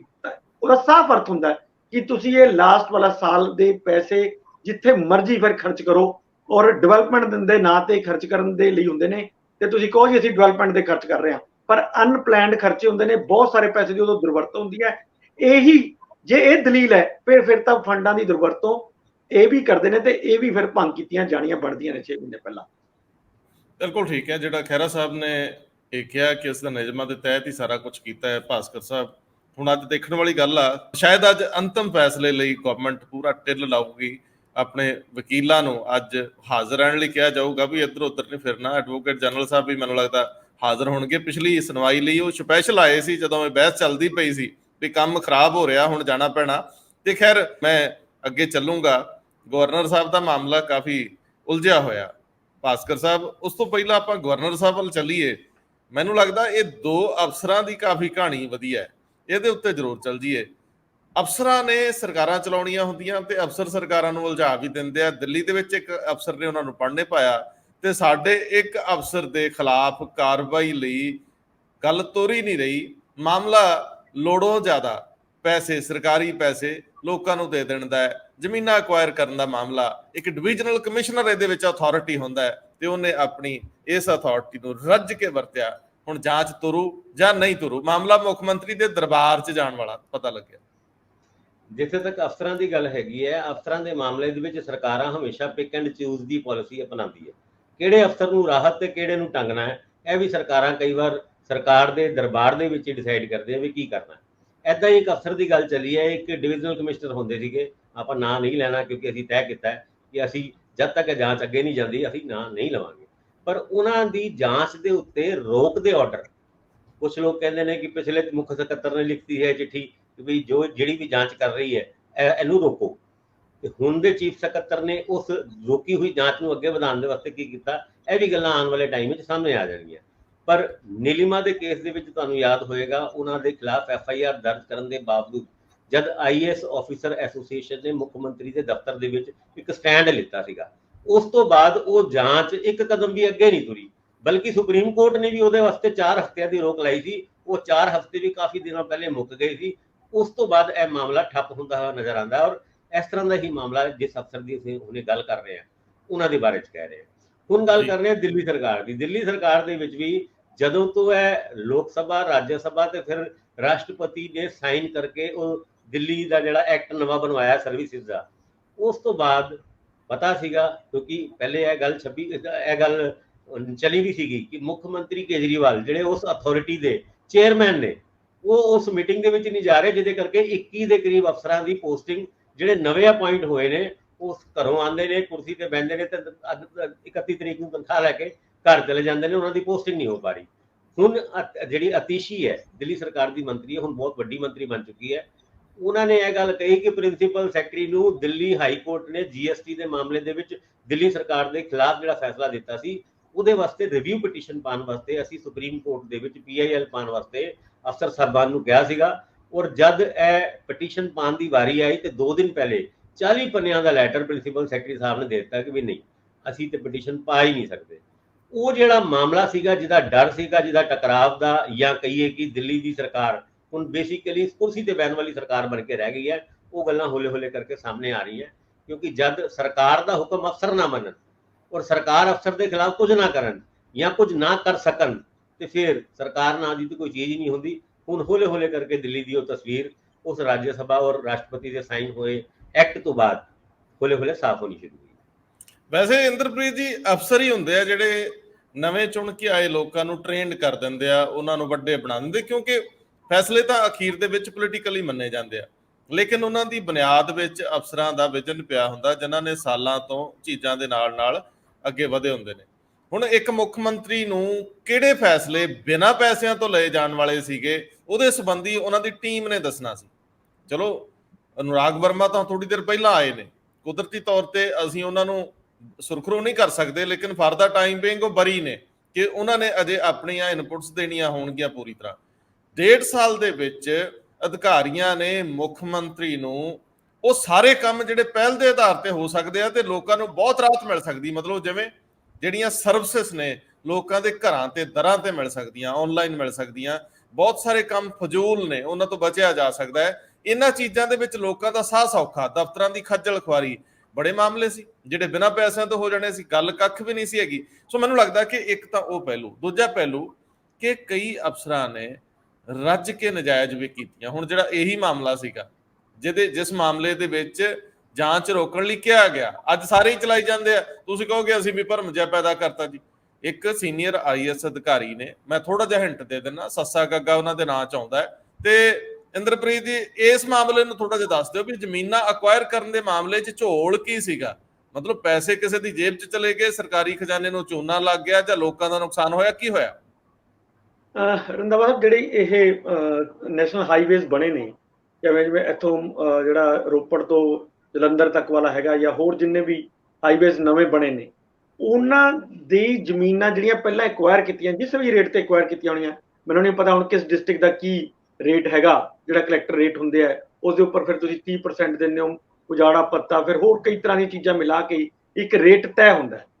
NHAI ਜਿਹੜੀ ਹੈਗੀ ਹੈ, national highway authority of India, ਉਹ ਸਾਰੇ ਉਹ ਪੈਸੇ ਦਿੰਦੀ ਹੈ। ਕੁਝ ਫਿਰ ਕਿਸਾਨ ਜਿਹੜੇ ਹੈਗੇ ਨੇ, ਉਹਨਾਂ ਜਿਨ੍ਹਾਂ ਨੂੰ ਨਹੀਂ ਲੱਗਦਾ ਵੀ ਇਹ ਸਾਨੂੰ ਪ੍ਰੋਪਰ ਨਹੀਂ ਮਿਲਿਆ ਸਾਡੀ ਜ਼ਮੀਨ ਦਾ, ਉਹ ਕੇਸ ਜਿਹੜਾ ਹੈਗਾ ਉਹ ਰੋਪੜ ਦੀ ਜਿਹੜਾ ਵੀ ਡਿਵੀਜ਼ਨ ਹੁੰਦਾ ਹੈ, ਡਿਵੀਜ਼ਨ ਦੀ ਅਦਾਲਤ 'ਚ ਪਾਉਂਦੇ ਆ ਵੀ ਭਾਈ ਇਹ ਸਾਨੂੰ ਵਧਾਇਆ ਜਾਵੇ। ਤਾਂ ਜਿਹੜਾ ਡਿਵੀਜ਼ਨਲ ਕਮਿਸ਼ਨਰ ਐਜ਼ ਮੈਜਿਸਟ੍ਰੇਟ ਹੀ ਇੱਕ ਤਰ੍ਹਾਂ ਦਾ ਫੈਸਲਾ ਲੈਂਦਾ ਹੈ, ਕਲੈਕਟਰ ਇਹ ਫੈਸਲਾ ਲੈਂਦਾ ਹੈ ਕਿ ਇਹਦੀ ਇਨਹਾਂਸਮੈਂਟ ਕਰਨੀ ਬਣਦੀ ਹੈ ਜਾਂ ਨਹੀਂ ਬਣਦੀ। ਤੇ ਜਦੋਂ ਉਹ ਇਨਹਾਂਸਮੈਂਟ ਕਰ ਦਿੰਦੇ ਆ ਤਾਂ ਕਈ ਵਾਰੀ ਇਸ ਤਰ੍ਹਾਂ ਦਾ, ਇਹ ਆਮ ਤੌਰ ਤੇ ਬਹੁਤ ਸਾਰੇ ਕੇਸਾਂ ਦੇ ਵਿੱਚ ਲੱਗੇ ਨੇ ਇਸ ਤਰ੍ਹਾਂ ਦੇ ਆਰੋਪ ਕਿ ਤੁਸੀਂ ਸੰਬੰਧਿਤ ਪਾਰਟੀ ਨਾਲ ਮਿਲ ਕੇ ਕੇਸ ਦੀ ਇਨਹਾਂਸਮੈਂਟ ਇੰਨੀ ਜ਼ਿਆਦਾ ਕਰ ਦਿੰਦੇ ਹੋ ਕਿ ਅੱਧੇ ਪੈਸੇ ਤੁਹਾਡੇ ਜਾਂ ਅੱਧੇ ਉਹਦੇ, ਇਸ ਤਰ੍ਹਾਂ ਦੀ। ਤਾਂ NHI ਇਹਨੂੰ ਪੁਆਇੰਟ ਆਊਟ ਕਰਦੀ ਹੈ ਵੀ ਕਿੱਥੇ, ਸਪੋਜ਼ ਕਰੋ ਜਿੱਥੇ ਤੁਸੀਂ ਇੱਕ ਥਾਂ ਤੇ 20 ਲੱਖ ਰੁਪਏ ਦਿੱਤਾ ਪਰ ਏਕੜ ਦਾ, ਤੇ ਤੁਸੀਂ ਇਨਹਾਂਸ ਕਰਕੇ 60 ਲੱਖ ਰੁਪਏ ਕਰਤਾ, ਤਾਂ ਉੱਥੇ ਬੜਾ ਗੈਪ ਜਿਹੜਾ ਹੈ ਇਹ ਮਤਲਬ ਪਚਦਾ ਨਹੀਂ ਹੈ ਵੀ ਇੰਨਾ ਗੈਪ ਕਿਵੇਂ ਆ ਗਿਆ। ਸੋ ਉਸ ਤਰ੍ਹਾਂ ਦੇ ਕੇਸ ਹੈਗੇ ਨੇ। ਇਹ ਬਹੁਤ ਸਾਰੇ ਹੋਰ ਵੀ ਡਿਸਟ੍ਰਿਕਟਾਂ ਦੇ ਵਿੱਚ ਜਿੱਥੇ ਜਿੱਥੇ ਵੀ ਜ਼ਮੀਨਾਂ ਐਕਵਾਇਰ ਹੁੰਦੀਆਂ ਨੇ, ਉੱਥੇ ਉੱਥੇ ਦੀ ਡਿਵੀਜ਼ਨਲ ਕਮਿਸ਼ਨਰਾਂ ਇਦਾਂ ਦੇ ਮਾਮਲਿਆਂ 'ਚ ਫਸਦੀਆਂ ਰਹਿੰਦੀਆਂ ਨੇ। ਇਹ ਵਾਲਾ ਮਾਮਲਾ ਵੀ ਜਿਹੜਾ NHAI ਨੇ ਪੁਆਇੰਟ ਆਊਟ ਜਦੋਂ ਕੀਤਾ ਹੈ ਸਰਕਾਰ ਦੇ ਸਾਹਮਣੇ ਵੀ ਇਹ ਬਹੁਤ ਜ਼ਿਆਦਾ ਇਨਹਾਂਸਮੈਂਟ ਹੋਈ ਹੈ ਔਰ ਇਹਨਾਂ ਜਿਹੜੇ ਇਹ ਆਫੀਸਰ ਨੇ ਇਹਨਾਂ ਦੀ ਮਿਲੀ ਭਗਤ ਲੱਗਦੀ ਹੈ, ਇਹਨੂੰ ਜਾਂਚ ਕਰੋ। ਤਾਂ ਉਹ ਜਿਹੜਾ ਕੇਸ ਹੈਗਾ ਉਹੋ ਹੀ ਵਿਜੀਲੈਂਸ ਨੂੰ ਦਿੱਤਾ ਗਿਆ ਸੀ। ਪਹਿਲਾਂ ਚੀਫ ਸੈਕਟਰੀ ਸਾਹਿਬ ਨੇ ਪਿਛਲੇ ਵਾਲਿਆਂ ਨੇ ਦਿੱਤਾ ਸੀ ਕਿ ਇਸ ਦੀ ਜਾਂਚ ਕਰੋ। ਫਿਰ ਕਹਿੰਦੇ ਕਿ ਉਹਨਾਂ ਨੇ ਫਿਰ ਬਾਅਦ ਚ ਜਦੋਂ ਦੋਨੋਂ ਤਰਫ ਦੇ ਤੱਥ ਆਏ ਹੋਣੇ ਜਾਂ ਅਫਸਰ ਨੇ ਵੀ ਆਪਣਾ ਦਿੱਤਾ ਹੋਣਾ ਕਿ ਵੀ ਨਹੀਂ ਮੇਰਾ ਕੋਈ ਰੋਲ ਨਹੀਂ, ਤਾਂ ਉਹਨਾਂ ਨੇ ਰੋਕਤਾ। ਪਰ ਹੁਣ ਵਿਜੀਲੈਂਸ ਨੇ ਦੁਬਾਰਾ ਚਿੱਠੀ ਪਾਈ ਹੈ ਕਿ ਸਾਨੂੰ ਸਪਸ਼ਟ ਤੌਰ ਤੇ ਦੱਸਿਆ ਜਾਏ ਕਿ ਜਾਂਚ ਕਰਨੀ ਹੈ ਜਾਂ ਨਹੀਂ ਕਰਨੀ, ਵੀ ਰੋਕ ਦਈਏ। ਤਾਂ ਉਸ ਦੇ ਉੱਤੇ ਹੁਣ ਜਦੋਂ ਇਹ ਦੁਬਾਰਾ ਫਾਈਲ ਖੁੱਲੀ ਹੈਗੀ ਹੈ ਤਾਂ ਇਹ ਤੱਥ ਹੁਣ ਉਹਨਾਂ ਨੇ ਮੰਗਵਾਏ ਨੇ ਸਾਰੇ ਥੱਲੋਂ ਵੀ, ਕਿਉਂਕਿ ਇਹ ਹੁਣ ਮੁੱਖ ਮੰਤਰੀ ਕੋਲੇ ਜਾਊਗਾ ਕਿ ਮੁੱਖ ਮੰਤਰੀ ਹੀ ਫੈਸਲਾ ਲੈਣ ਕਿ ਇਹਨੂੰ ਖੋਲਿਆ ਜਾਏ ਜਾਂ ਨਾ ਖੋਲਿਆ ਜਾਏ, ਕਿਉਂਕਿ ਦੋ ਆਫੀਸਰ ਇਹ ਓਵਰ ਰੂਲ ਨਹੀਂ ਕਰ ਸਕਦਾ। ਆਪਣੇ ਪਿਛਲੇ ਚੀਫ ਸੈਕਟਰੀ ਨੇ ਕੋਈ ਅਗਰ ਫੈਸਲਾ ਕੀਤਾ ਤਾਂ ਨਵਾਂ ਚੀਫ ਸੈਕਟਰੀ ਆ ਕੇ ਉਹਨੂੰ ਬਦਲ ਦੇ, ਇਸ ਤਰ੍ਹਾਂ ਦਾ ਨਹੀਂ ਹੁੰਦਾ। ਉਹਨਾਂ ਨੂੰ ਕਿਸੇ ਨਾ ਕਿਸੇ ਮਤਲਬ ਲੌਜਿਕ ਤੇ ਹੀ ਲੈ ਕੇ ਜਾਣਾ ਪਊਗਾ। ਤੇ ਉਸ ਤੋਂ ਅਥਾਰਟੀ ਫਿਰ ਉੱਪਰ ਹੈਗੀ ਹੈ, ਸੁਪਰੀਮ ਅਥਾਰਟੀ ਮੁੱਖ ਮੰਤਰੀ ਹੈ, ਤੇ ਮੁੱਖ ਮੰਤਰੀ ਇਹ ਫੈਸਲਾ ਕਰਨ। ਤੇ ਮੈਨੂੰ ਲੱਗਦਾ ਕਿ ਜਿਹੜਾ ਹੁਣ ਇਹ ਕੇਸ ਹੈਗਾ ਉਹ ਮੁੱਖ ਮੰਤਰੀ ਕੋਲੇ ਜਾਏਗਾ ਸਾਰਾ, ਉਹ ਬਣ ਕੇ ਉਸ ਤੋਂ ਬਾਅਦ ਹੀ ਇਹਦਾ ਕੋਈ ਫੈਸਲਾ ਹੋ ਪਾਏਗਾ। ਦੇਖੋ, ਇਸ ਤਰ੍ਹਾਂ ਦੇ ਦੋਸ਼ਾਂ ਨੂੰ ਐਸਟੈਬਲਿਸ਼ ਕਰਨਾ ਹੁੰਦਾ ਤੇ ਔਖਾ, ਵੀ ਕਿਸਾਨਾਂ ਨੇ ਜਾਂ ਕਿਸਾਨਾਂ ਦੇ ਕਿਸੇ ਰਲ ਮਿਲ ਕੇ ਇੱਕ ਇਕੱਠ ਨੇ ਇਹ ਫੈਸਲਾ ਕਰ ਲਿਆ ਹੋਵੇ ਜੀ ਵੀ ਸਾਡੀ ਦੇਖੋ ਸਾਨੂੰ ਤਾਂ ਮਿਲਦਾ 60 ਲੱਖ 70 ਲੱਖ, ਤੁਸੀਂ ਸਾਡਾ ਕਰੋੜ ਕਰ ਦਿਓ ਜੀ, ਤੇ ਇੰਨੀਆਂ ਜ਼ਮੀਨਾਂ ਨੇ ਜੀ, ਤੇ ਏਦਾਂ ਕਰ ਲਾਂਗੇ। ਇਹਨੂੰ ਕਰਨਾ ਤਾਂ ਐਸਟੈਬਲਿਸ਼ ਬਹੁਤ ਔਖਾ ਹੈ। ਇਹ ਪੈਸੇ ਵੀ ਸਾਰੇ ਜਿਹੜੇ ਕਿੱਦਾਂ ਆਏ ਕਿੱਦਾਂ ਨਹੀਂ ਆਏ, ਇਹ ਸਾਰੇ ਸਵਾਲ ਕਾਫੀ ਟਫ ਨੇ। ਪਰ ਜਾਂਚ ਤਾਂ ਹਰ ਚੀਜ਼ ਦੀ ਹੋਣੀ ਬਣਦੀ ਆ। ਇਹ ਵੇਖਣਾ ਹੋਊਗਾ ਕਿ ਹੁਣ ਇਹ ਜਾਂਚ ਅੱਗੇ ਵਧਾਈ ਜਾਂਦੀ ਆ ਜਾਂ ਰੋਕ ਲਈ ਜਾਂਦੀ ਆ। ਇੰਦਰਪ੍ਰੀਤ ਜੀ, ਸਿਰਫ ਇੱਕ ਲਾਈਨ ਦਾ ਮੈਨੂੰ ਕਲੀਅਰ ਕਰ ਦਿਓ, ਅੱਜ ਕੱਲ ਇਹ ਵੇਨੂ ਪ੍ਰਸ਼ਾਦ ਤੋਂ ਬਾਅਦ IAS ਅਫਸਰਾਂ ਦੀ ਐਸੋਸੀਏਸ਼ਨ ਦਾ ਪ੍ਰਧਾਨ ਕਿਹਨੂੰ ਬਣਾਇਆ ਜੀ? ਇਹ ਮੈਨੂੰ ਵੀ ਅਜੇ ਕੋਈ ਜਾਣਕਾਰੀ ਹੈ ਨਹੀਂ। ਮੈਨੂੰ ਲੱਗਦਾ ਇਲੈਕਸ਼ਨ ਨਵਾਂ ਹੀ ਹੋਈ ਨਹੀਂ ਹੈ ਅਜੇ, ਸ਼ਾਇਦ ਕਿਸੇ ਨੂੰ ਜਿਹੜਾ ਵਾਈਸ ਪ੍ਰੈਜ਼ੀਡੈਂਟ ਹੀ ਹੁੰਦਾ ਉਸੇ ਨੂੰ ਚਾਰਜ ਦਿੱਤਾ ਹੋਵੇ, ਕਿਉਂਕਿ ਅਜੇ ਤਾਂ ਹੋਣੀ ਹੈ। ਚਲੋ ਇਹ ਅੱਜ ਪਤਾ ਲੈਨੇ ਆ ਵੀ ਕਿਹਨੂੰ ਬਣਾਇਆ, ਜਾਂ ਕਿ ਕੋਈ ਤਾਜਪੋਸ਼ੀ ਤੋਂ ਬਿਨਾਂ ਹੀ ਕਿਸੇ ਅਗਲੇ ਨੂੰ ਵਾਰੀ ਦੇਤੀ। ਭਾਸਕਰ ਸਾਹਿਬ ਕੁਝ ਕਹਿਣਾ ਚਾਹੁੰਦੇ ਆ, ਪਰ ਮੈਂ ਚਾਹੁੰਦਾ ਹੈ ਕਿ ਆਪਾਂ ਬਹੁਤ ਕਾਹਲੀ ਦੇ ਵਿੱਚ ਅਗਲਾ ਮਾਮਲਾ ਗਵਰਨਰ ਵਾਲਾ ਲਈਏ। ਭਾਸਕਰ ਸਾਹਿਬ ਗੱਲ ਕਹਿ ਲਓ ਆਪਣੀ। ਬਿਲਕੁਲ ਹੈ, ਜਿਹੜਾ ਡਿਵੀਜ਼ਨਲ ਕਮਿਸ਼ਨਰ ਉਹਨਾਂ ਦਾ ਕੇਸ ਤੁਸੀਂ ਡਿਸਕਸ ਕੀਤਾ ਹੈ, ਇੱਕ ਜਲੰਧਰ ਦੇ ਵੀ ਡਿਵੀਜ਼ਨਲ ਕਮਿਸ਼ਨਰ ਹੁੰਦੇ ਸੀ SR ਲੱਦੜ, ਉਹ ਬਤੌਰ ਆਰਬੀਟ੍ਰੇਟਰ ਹੁੰਦੇ ਨੇ ਐਨਹਾਂਸਮੈਂਟ ਦੇ ਮੁੱਦੇ ਤੇ, ਜਿੱਦਾਂ ਉਹਨਾਂ ਦੀ ਅਸੀਂ ਗੱਲ ਕਰਕੇ ਹਟੇ ਹਾਂ ਜਿਹੜੇ ਰੋਪੜ ਦੇ ਡਿਵੀਜ਼ਨਲ ਕਮਿਸ਼ਨਰ ਹੁੰਦੇ ਸੀ। ਉਹਦੇ ਵਿੱਚ ਡਿਵੀਜ਼ਨਲ ਕਮਿਸ਼ਨਰ ਨੇ ਡਿਸਾਈਡ ਕਰਨੇ ਹੁੰਦੇ ਆ ਕੇਸ, ਔਰ ਉਹਦੇ ਵਿੱਚੋਂ ਪੈਸੇ ਕਮਾਉਣ ਦੇ ਕਈ ਤਰੀਕੇ ਹੁੰਦੇ ਨੇ। ਜਦ ਤੁਸੀਂ ਕਿਸੇ ਇੱਕ ਕੇਸ ਦਾ ਫੈਸਲਾ ਕਰਦੇ ਹੋ ਤੇ ਉਹ 1000 2000 5000 10000 ਲੋਕਾਂ ਦੇ ਉੱਤੇ ਇੰਪਲੀਮੈਂਟ ਹੁੰਦਾ ਹੈ, ਔਰ ਐਜ਼ ਪਰ ਦੀ ਆਰਬੀਟਰੇਰੀ ਐਕਟ ਉਹ ਡਿਵੀਜ਼ਨਲ ਕਮਿਸ਼ਨਰ ਜਾਂ ਆਰਬੀਟਰੇਟਰ ਉਹ ਸਾਰਿਆਂ ਤੋਂ ਫੀਸ ਲੈ ਸਕਦਾ ਹੈ। ਇਹ ਗੱਲ ਐਕਟ ਦੇ ਵਿੱਚ ਲਿਖੀ ਹੋਈ ਹੈ। ਜੇ ਤੁਸੀਂ 10-10 ਹਜ਼ਾਰ ਰੁਪਏ ਵੀ ਫੀਸ ਲੈਣੀ ਸ਼ੁਰੂ ਕਰੋ ਤੇ ਕਰੋੜਾਂ ਰੁਪਏ ਡਿਵੀਜ਼ਨਲ ਕਮਿਸ਼ਨਰ ਦੇ ਤੇ ਉਦਾਂ ਹੀ ਇਕੱਠੇ ਹੋ ਗਏ ਨੇ। ਇਸ ਮਾਮਲੇ ਦੇ ਵਿੱਚ ਲੱਦੜ ਸਾਹਿਬ ਨੂੰ ਸਜ਼ਾ ਲੱਗੀ ਸੀਗੀ, ਸਜ਼ਾ ਲੱਗੀ ਸੀ ਕਿ ਜਿਹੜੇ ਤੁਸੀਂ ਪੈਸੇ ਲਿੱਤੇ ਨੇ ਉਹ ਸਾਰੇ ਦੇ ਸਾਰੇ ਪੈਸੇ ਵਾਪਸ ਕਰੋ, ਔਰ ਵਾਪਸ ਕਰਨੇ ਪਏ ਸੀ। ਹੁਣ ਇਸ ਮੁੱਦੇ ਦੇ ਉੱਤੇ ਜਿਹੜੇ ਨਵੇਂ ਡਿਵੀਜ਼ਨਲ ਕਮਿਸ਼ਨਰ ਦੀ ਗੱਲ ਕਰ ਰਹੇ ਆ, ਉਹ ਕੇਸ ਕਿੰਨਾ ਕੁ ਅੱਗੇ ਜਾਂਦਾ ਹੈ ਖੈਰ ਹੈ ਤੇ ਮੁੱਖ ਮੰਤਰੀ ਦੇ ਉੱਤੇ ਡਿਪੈਂਡ ਕਰਦਾ ਹੈ। ਹੁਣ ਤੁਸੀਂ ਅਗਲੀ ਗੱਲ ਮੈਨੂੰ ਕਹਿ ਰਹੇ ਸੀ ਕਿ ਕੁਝ ਕਹਿਣੇ ਕਿਸ ਵਾਸਤੇ। ਲੱਦੜ ਸਾਹਿਬ ਅੱਜ ਕੱਲ ਇੱਕ ਪੋਲੀਟੀਕਲ ਪਾਰਟੀ ਦੇ ਵੱਡੇ ਬੁਲਾਰੇ ਨੇ ਔਰ ਉਹ ਅਕਸਰ ਡਿਬੇਟਸ ਦੇ ਵਿੱਚ ਸ਼ਾਮਲ ਹੁੰਦੇ ਰਹਿੰਦੇ ਆ। ਉਹਨਾਂ ਨੇ ਉਦੋਂ ਵੀ ਇਹ ਪਲੀ ਲਈ ਸੀ ਕਿ ਉਹਨਾਂ ਨੇ ਕੁਝ ਗਲਤ ਨਹੀਂ ਕੀਤਾ, ਜੋ ਕੀਤਾ ਨਿਯਮਾਂ ਅਨੁਸਾਰ ਕੀਤਾ, ਤੇ ਉਹ ਬੜੇ ਸਵੈਮਾਨ ਨਾਲ ਅੱਜ ਕੱਲ ਵੀ ਅਜੇ ਤੱਕ ਵੀ ਉਹ ਇਹ ਗੱਲ ਕਹਿੰਦੇ ਨੇ। ਤੇ ਮੈਨੂੰ ਲੱਗਦਾ ਵੀ ਉਹਨਾਂ ਨੇ ਦਲੇਰੀ ਨਾਲ ਇਹ ਮਾਮਲਾ ਲੜਿਆ ਸੀ। ਵੱਖਰੀ ਗੱਲ ਹੈ, ਚਲੋ ਬਾਅਦ ਚ ਪੈਸੇ ਤੁਸੀਂ ਕਹਿ ਰਹੇ ਹੋ ਜਮ੍ਹਾਂ ਕਰਾਉਣੇ ਪੈ ਗਏ। ਇੰਦਰਪ੍ਰੀਤ ਜੀ, ਭਾਸਕਰ ਸਾਹਿਬ ਨੂੰ ਇਸ ਮਾਮਲੇ 'ਚ ਟਿੱਪਣੀ ਲਈ ਲੈਂਦੇ ਆ, ਪਰ ਗਵਰਨਰ ਪੰਜਾਬ ਤੇ ਮੁੱਖ ਮੰਤਰੀ ਪੰਜਾਬ ਦੀ ਟਸਲ ਦੇ ਵਿੱਚ ਇੱਕ ਮੋੜ ਇਹ ਵੀ ਹੈ। ਤੁਹਾਡੀ ਇੱਕ ਸਟੋਰੀ, ਤੁਹਾਡੀ ਅਖਬਾਰ ਦੀ ਸਟੋਰੀ, ਜਿਹਦੇ 'ਚ ਤੁਸੀਂ ਇੱਕ ਮਨੀ ਬਿੱਲ ਦਾ ਜ਼ਿਕਰ ਕੀਤਾ, ਔਰ ਉਹ ਹੈਗਾ ਵਿਜੀਲੈਂਸ ਕਮਿਸ਼ਨ ਨੂੰ ਭੰਗ ਕੀਤੇ ਜਾਣ ਦਾ ਮਾਮਲਾ, ਤੇ ਗਵਰਨਰ ਕੋਲ ਫਸਿਆ ਬੈਠਾ ਹੈ। ਕੀ ਕਹਿੰਦੇ ਹੋ ਇਸ ਮਾਮਲੇ 'ਚ? ਭਾਸਕਰ ਸਾਹਿਬ ਤੋਂ ਲੈਂਦੇ ਆ ਕਿ ਮੁੱਖ ਮੰਤਰੀ ਸਾਹਿਬ ਦੇ ਮਗਰਲੇ ਬੰਨੇ ਰਾਘਵ ਚੱਡਾ, ਡਾਕਟਰ ਸੰਦੀਪ ਪਾਠਕ ਤੇ ਬਾਕੀਆਂ ਨੇ ਗਵਰਨਰ ਨਾਲ ਲੜਾਈ ਦੇ ਵਿੱਚ ਸਪੋਰਟ ਵਜੋਂ ਟਵੀਟ ਕਿਉਂ ਨਹੀਂ ਕੀਤੇ? ਇਹ ਸਵਾਲ ਵੀ ਉੱਠਦਾ ਅੱਜ ਕੱਲ। ਰੰਧਾਵਾ ਸਾਹਿਬ ਦੇਖੋ, ਜਿਹੜਾ ਵਿਜੀਲੈਂਸ ਕਮਿਸ਼ਨ ਦੇ ਉੱਤੇ ਜਿਹੜਾ ਆਪਾਂ ਗੱਲ ਕਰ ਰਹੇ ਸੀਗੇ ਕਿ vigilance commission repeal bill already pass ਹੋਇਆ ਹੋਇਆ ਪਿਛਲੇ ਸਤੰਬਰ ਦਾ, ਔਰ ਹਜੇ ਤੱਕ ਗਵਰਨਰ ਸਾਹਿਬ ਨੇ ਉਸ ਤੇ ਸਾਈਨ ਨਹੀਂ ਕੀਤੇ। 1 ਸਾਲ ਲਗਭਗ, ਤੁਸੀਂ ਦੇਖੋ ਅਸੀਂ ਕੱਲ ਸਤੰਬਰ ਦੇ ਵਿੱਚ ਦੁਬਾਰਾ ਚਲੇ ਜਾਵਾਂਗੇ ਅਗਲੇ ਸਾਲ ਦੇ, 1 ਸਾਲ ਹੋ ਗਿਆ।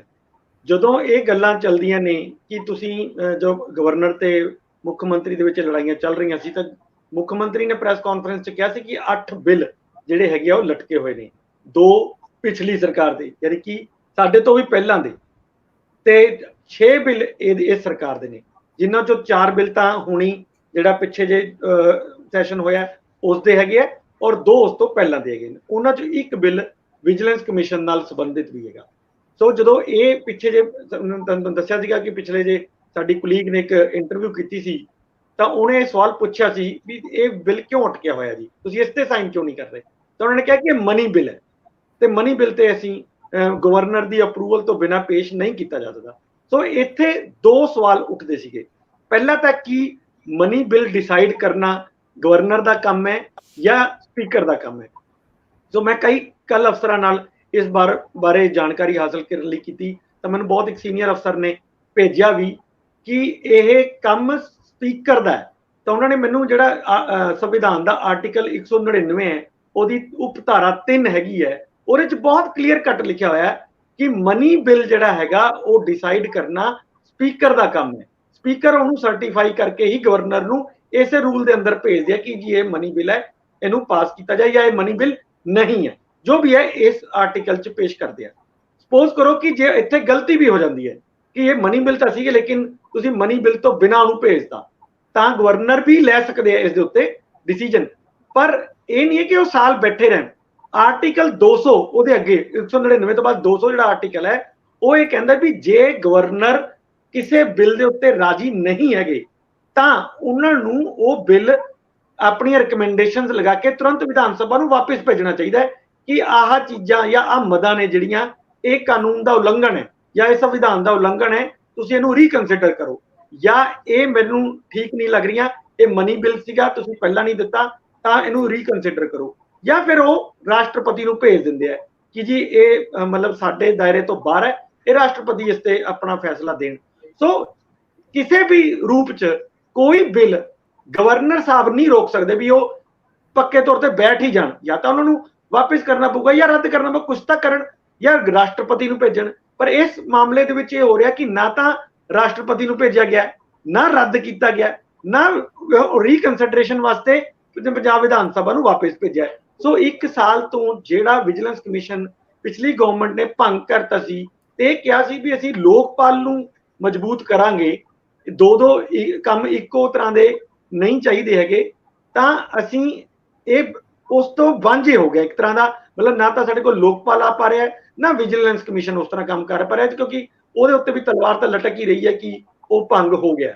ਜੀ ਭਾਸਕਰ ਸਾਹਿਬ, ਇਹ ਮਾਮਲੇ ਨੂੰ ਥੋੜਾ ਜਿਹਾ ਅਗਲੀ ਟੱਚ ਦੇ ਦਈਏ ਕਿ ਕੀ ਸੱਚਮੁੱਚ ਇਸ ਵੇਲੇ ਸਰਕਾਰ ਹੁਣ ਲੜਾਈ ਲੜਨ ਦੇ ਮੂਡ 'ਚ ਨਹੀਂ, ਠੰਡ ਢੰਡੋਲਾ ਵਾਪਰਦਾ ਰਹੂਗਾ?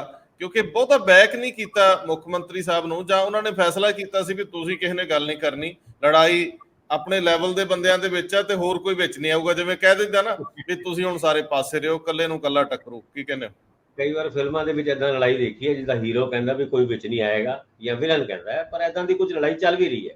ਤੁਸੀਂ ਇਹ ਦੇਖੋ ਕਿ ਰਾਜਪਾਲ ਦੇ ਨਾਲ ਜਿਸ ਤਰੀਕੇ ਨਾਲ ਮੁੱਖ ਮੰਤਰੀ ਦਾ ਟਕਰਾਅ ਪੈਦਾ ਹੋਇਆ, ਪਹਿਲੇ ਰਾਜਪਾਲ ਜੀ ਚਿੱਠੀ ਲਿਖਦੇ ਨੇ ਕਿ ਜੇ ਤੁਸੀਂ ਮੇਰੀ ਚਿੱਠੀਆਂ ਦਾ ਜਵਾਬ ਨਹੀਂ ਦਿੱਤਾ ਤਾਂ ਫਿਰ ਮੈਂ ਉਹ ਕਰ ਦੂੰਗਾ, ਆਰਟੀਕਲ 356 ਦੀ ਗੱਲ ਕਰਦੇ ਨੇ, ਔਰ ਮੁੱਖ ਮੰਤਰੀ ਅਗਲੇ ਦਿਨ ਹੀ ਪ੍ਰੈਸ ਕਾਨਫਰੰਸ ਕਰਕੇ ਕਰਦੇ ਨੇ ਮੈਂ ਕਿਸੇ ਵੀ ਤਰੀਕੇ ਦਾ ਕੋਈ ਕੰਪਰੋਮਾਈਜ਼ ਨਹੀਂ ਕਰੂੰਗਾ, ਔਰ ਨਾਲ ਦੇ ਨਾਲ ਉਹਨਾਂ ਚਿੱਠੀਆਂ ਦੇ ਬਾਰੇ 'ਚ ਕਹਿੰਦੇ ਨੇ ਐਨੀਆਂ ਦਾ ਜਵਾਬ ਦੇਤਾ ਤੇ ਐਨੀਆਂ ਦੇ ਜਵਾਬ ਤਿਆਰ ਨੇ, ਉਹ ਦੇ ਦਾਂਗੇ। ਯਾਨੀ ਉਹ ਇਹ ਵੀ ਕਹਿੰਦੇ ਨੇ ਵੀ ਮੈਂ ਤੁਹਾਡੇ ਨਾਲ ਕਿਸੇ ਵੀ ਤਰੀਕੇ ਦਾ ਕੰਪਰੋਮਾਈਜ਼ ਨਹੀਂ ਕਰੂੰਗਾ, ਪਰ ਕਹਿੰਦੇ ਨੇ ਚਿੱਠੀਆਂ ਦੇ ਜਵਾਬ ਦੇ। ਜਿਹਨੇ ਜਿਹੜੀ ਮੰਗੀ ਸੀ ਉਹਨਾਂ ਨੇ ਇਹੀ ਕਿਹਾ ਸੀ ਨਾ, ਮੇਰੀ ਜੇ ਚਿੱਠੀਆਂ ਦੇ ਜਵਾਬ ਨਹੀਂ ਦਿੱਤੇ ਤੇ ਫਿਰ ਮੈਂ ਐਕਸ਼ਨ ਲਵਾਂਗਾ, ਔਰ ਮੁੱਖ ਮੰਤਰੀ ਕਹਿੰਦੇ ਨੇ ਕੰਪਰੋਮਾਈਜ਼ ਕੋਈ ਨਹੀਂ ਕਰੂੰਗਾ ਪਰ ਚਿੱਠੀਆਂ ਦੇ ਜਵਾਬ ਰੈਡੀ ਹੈ।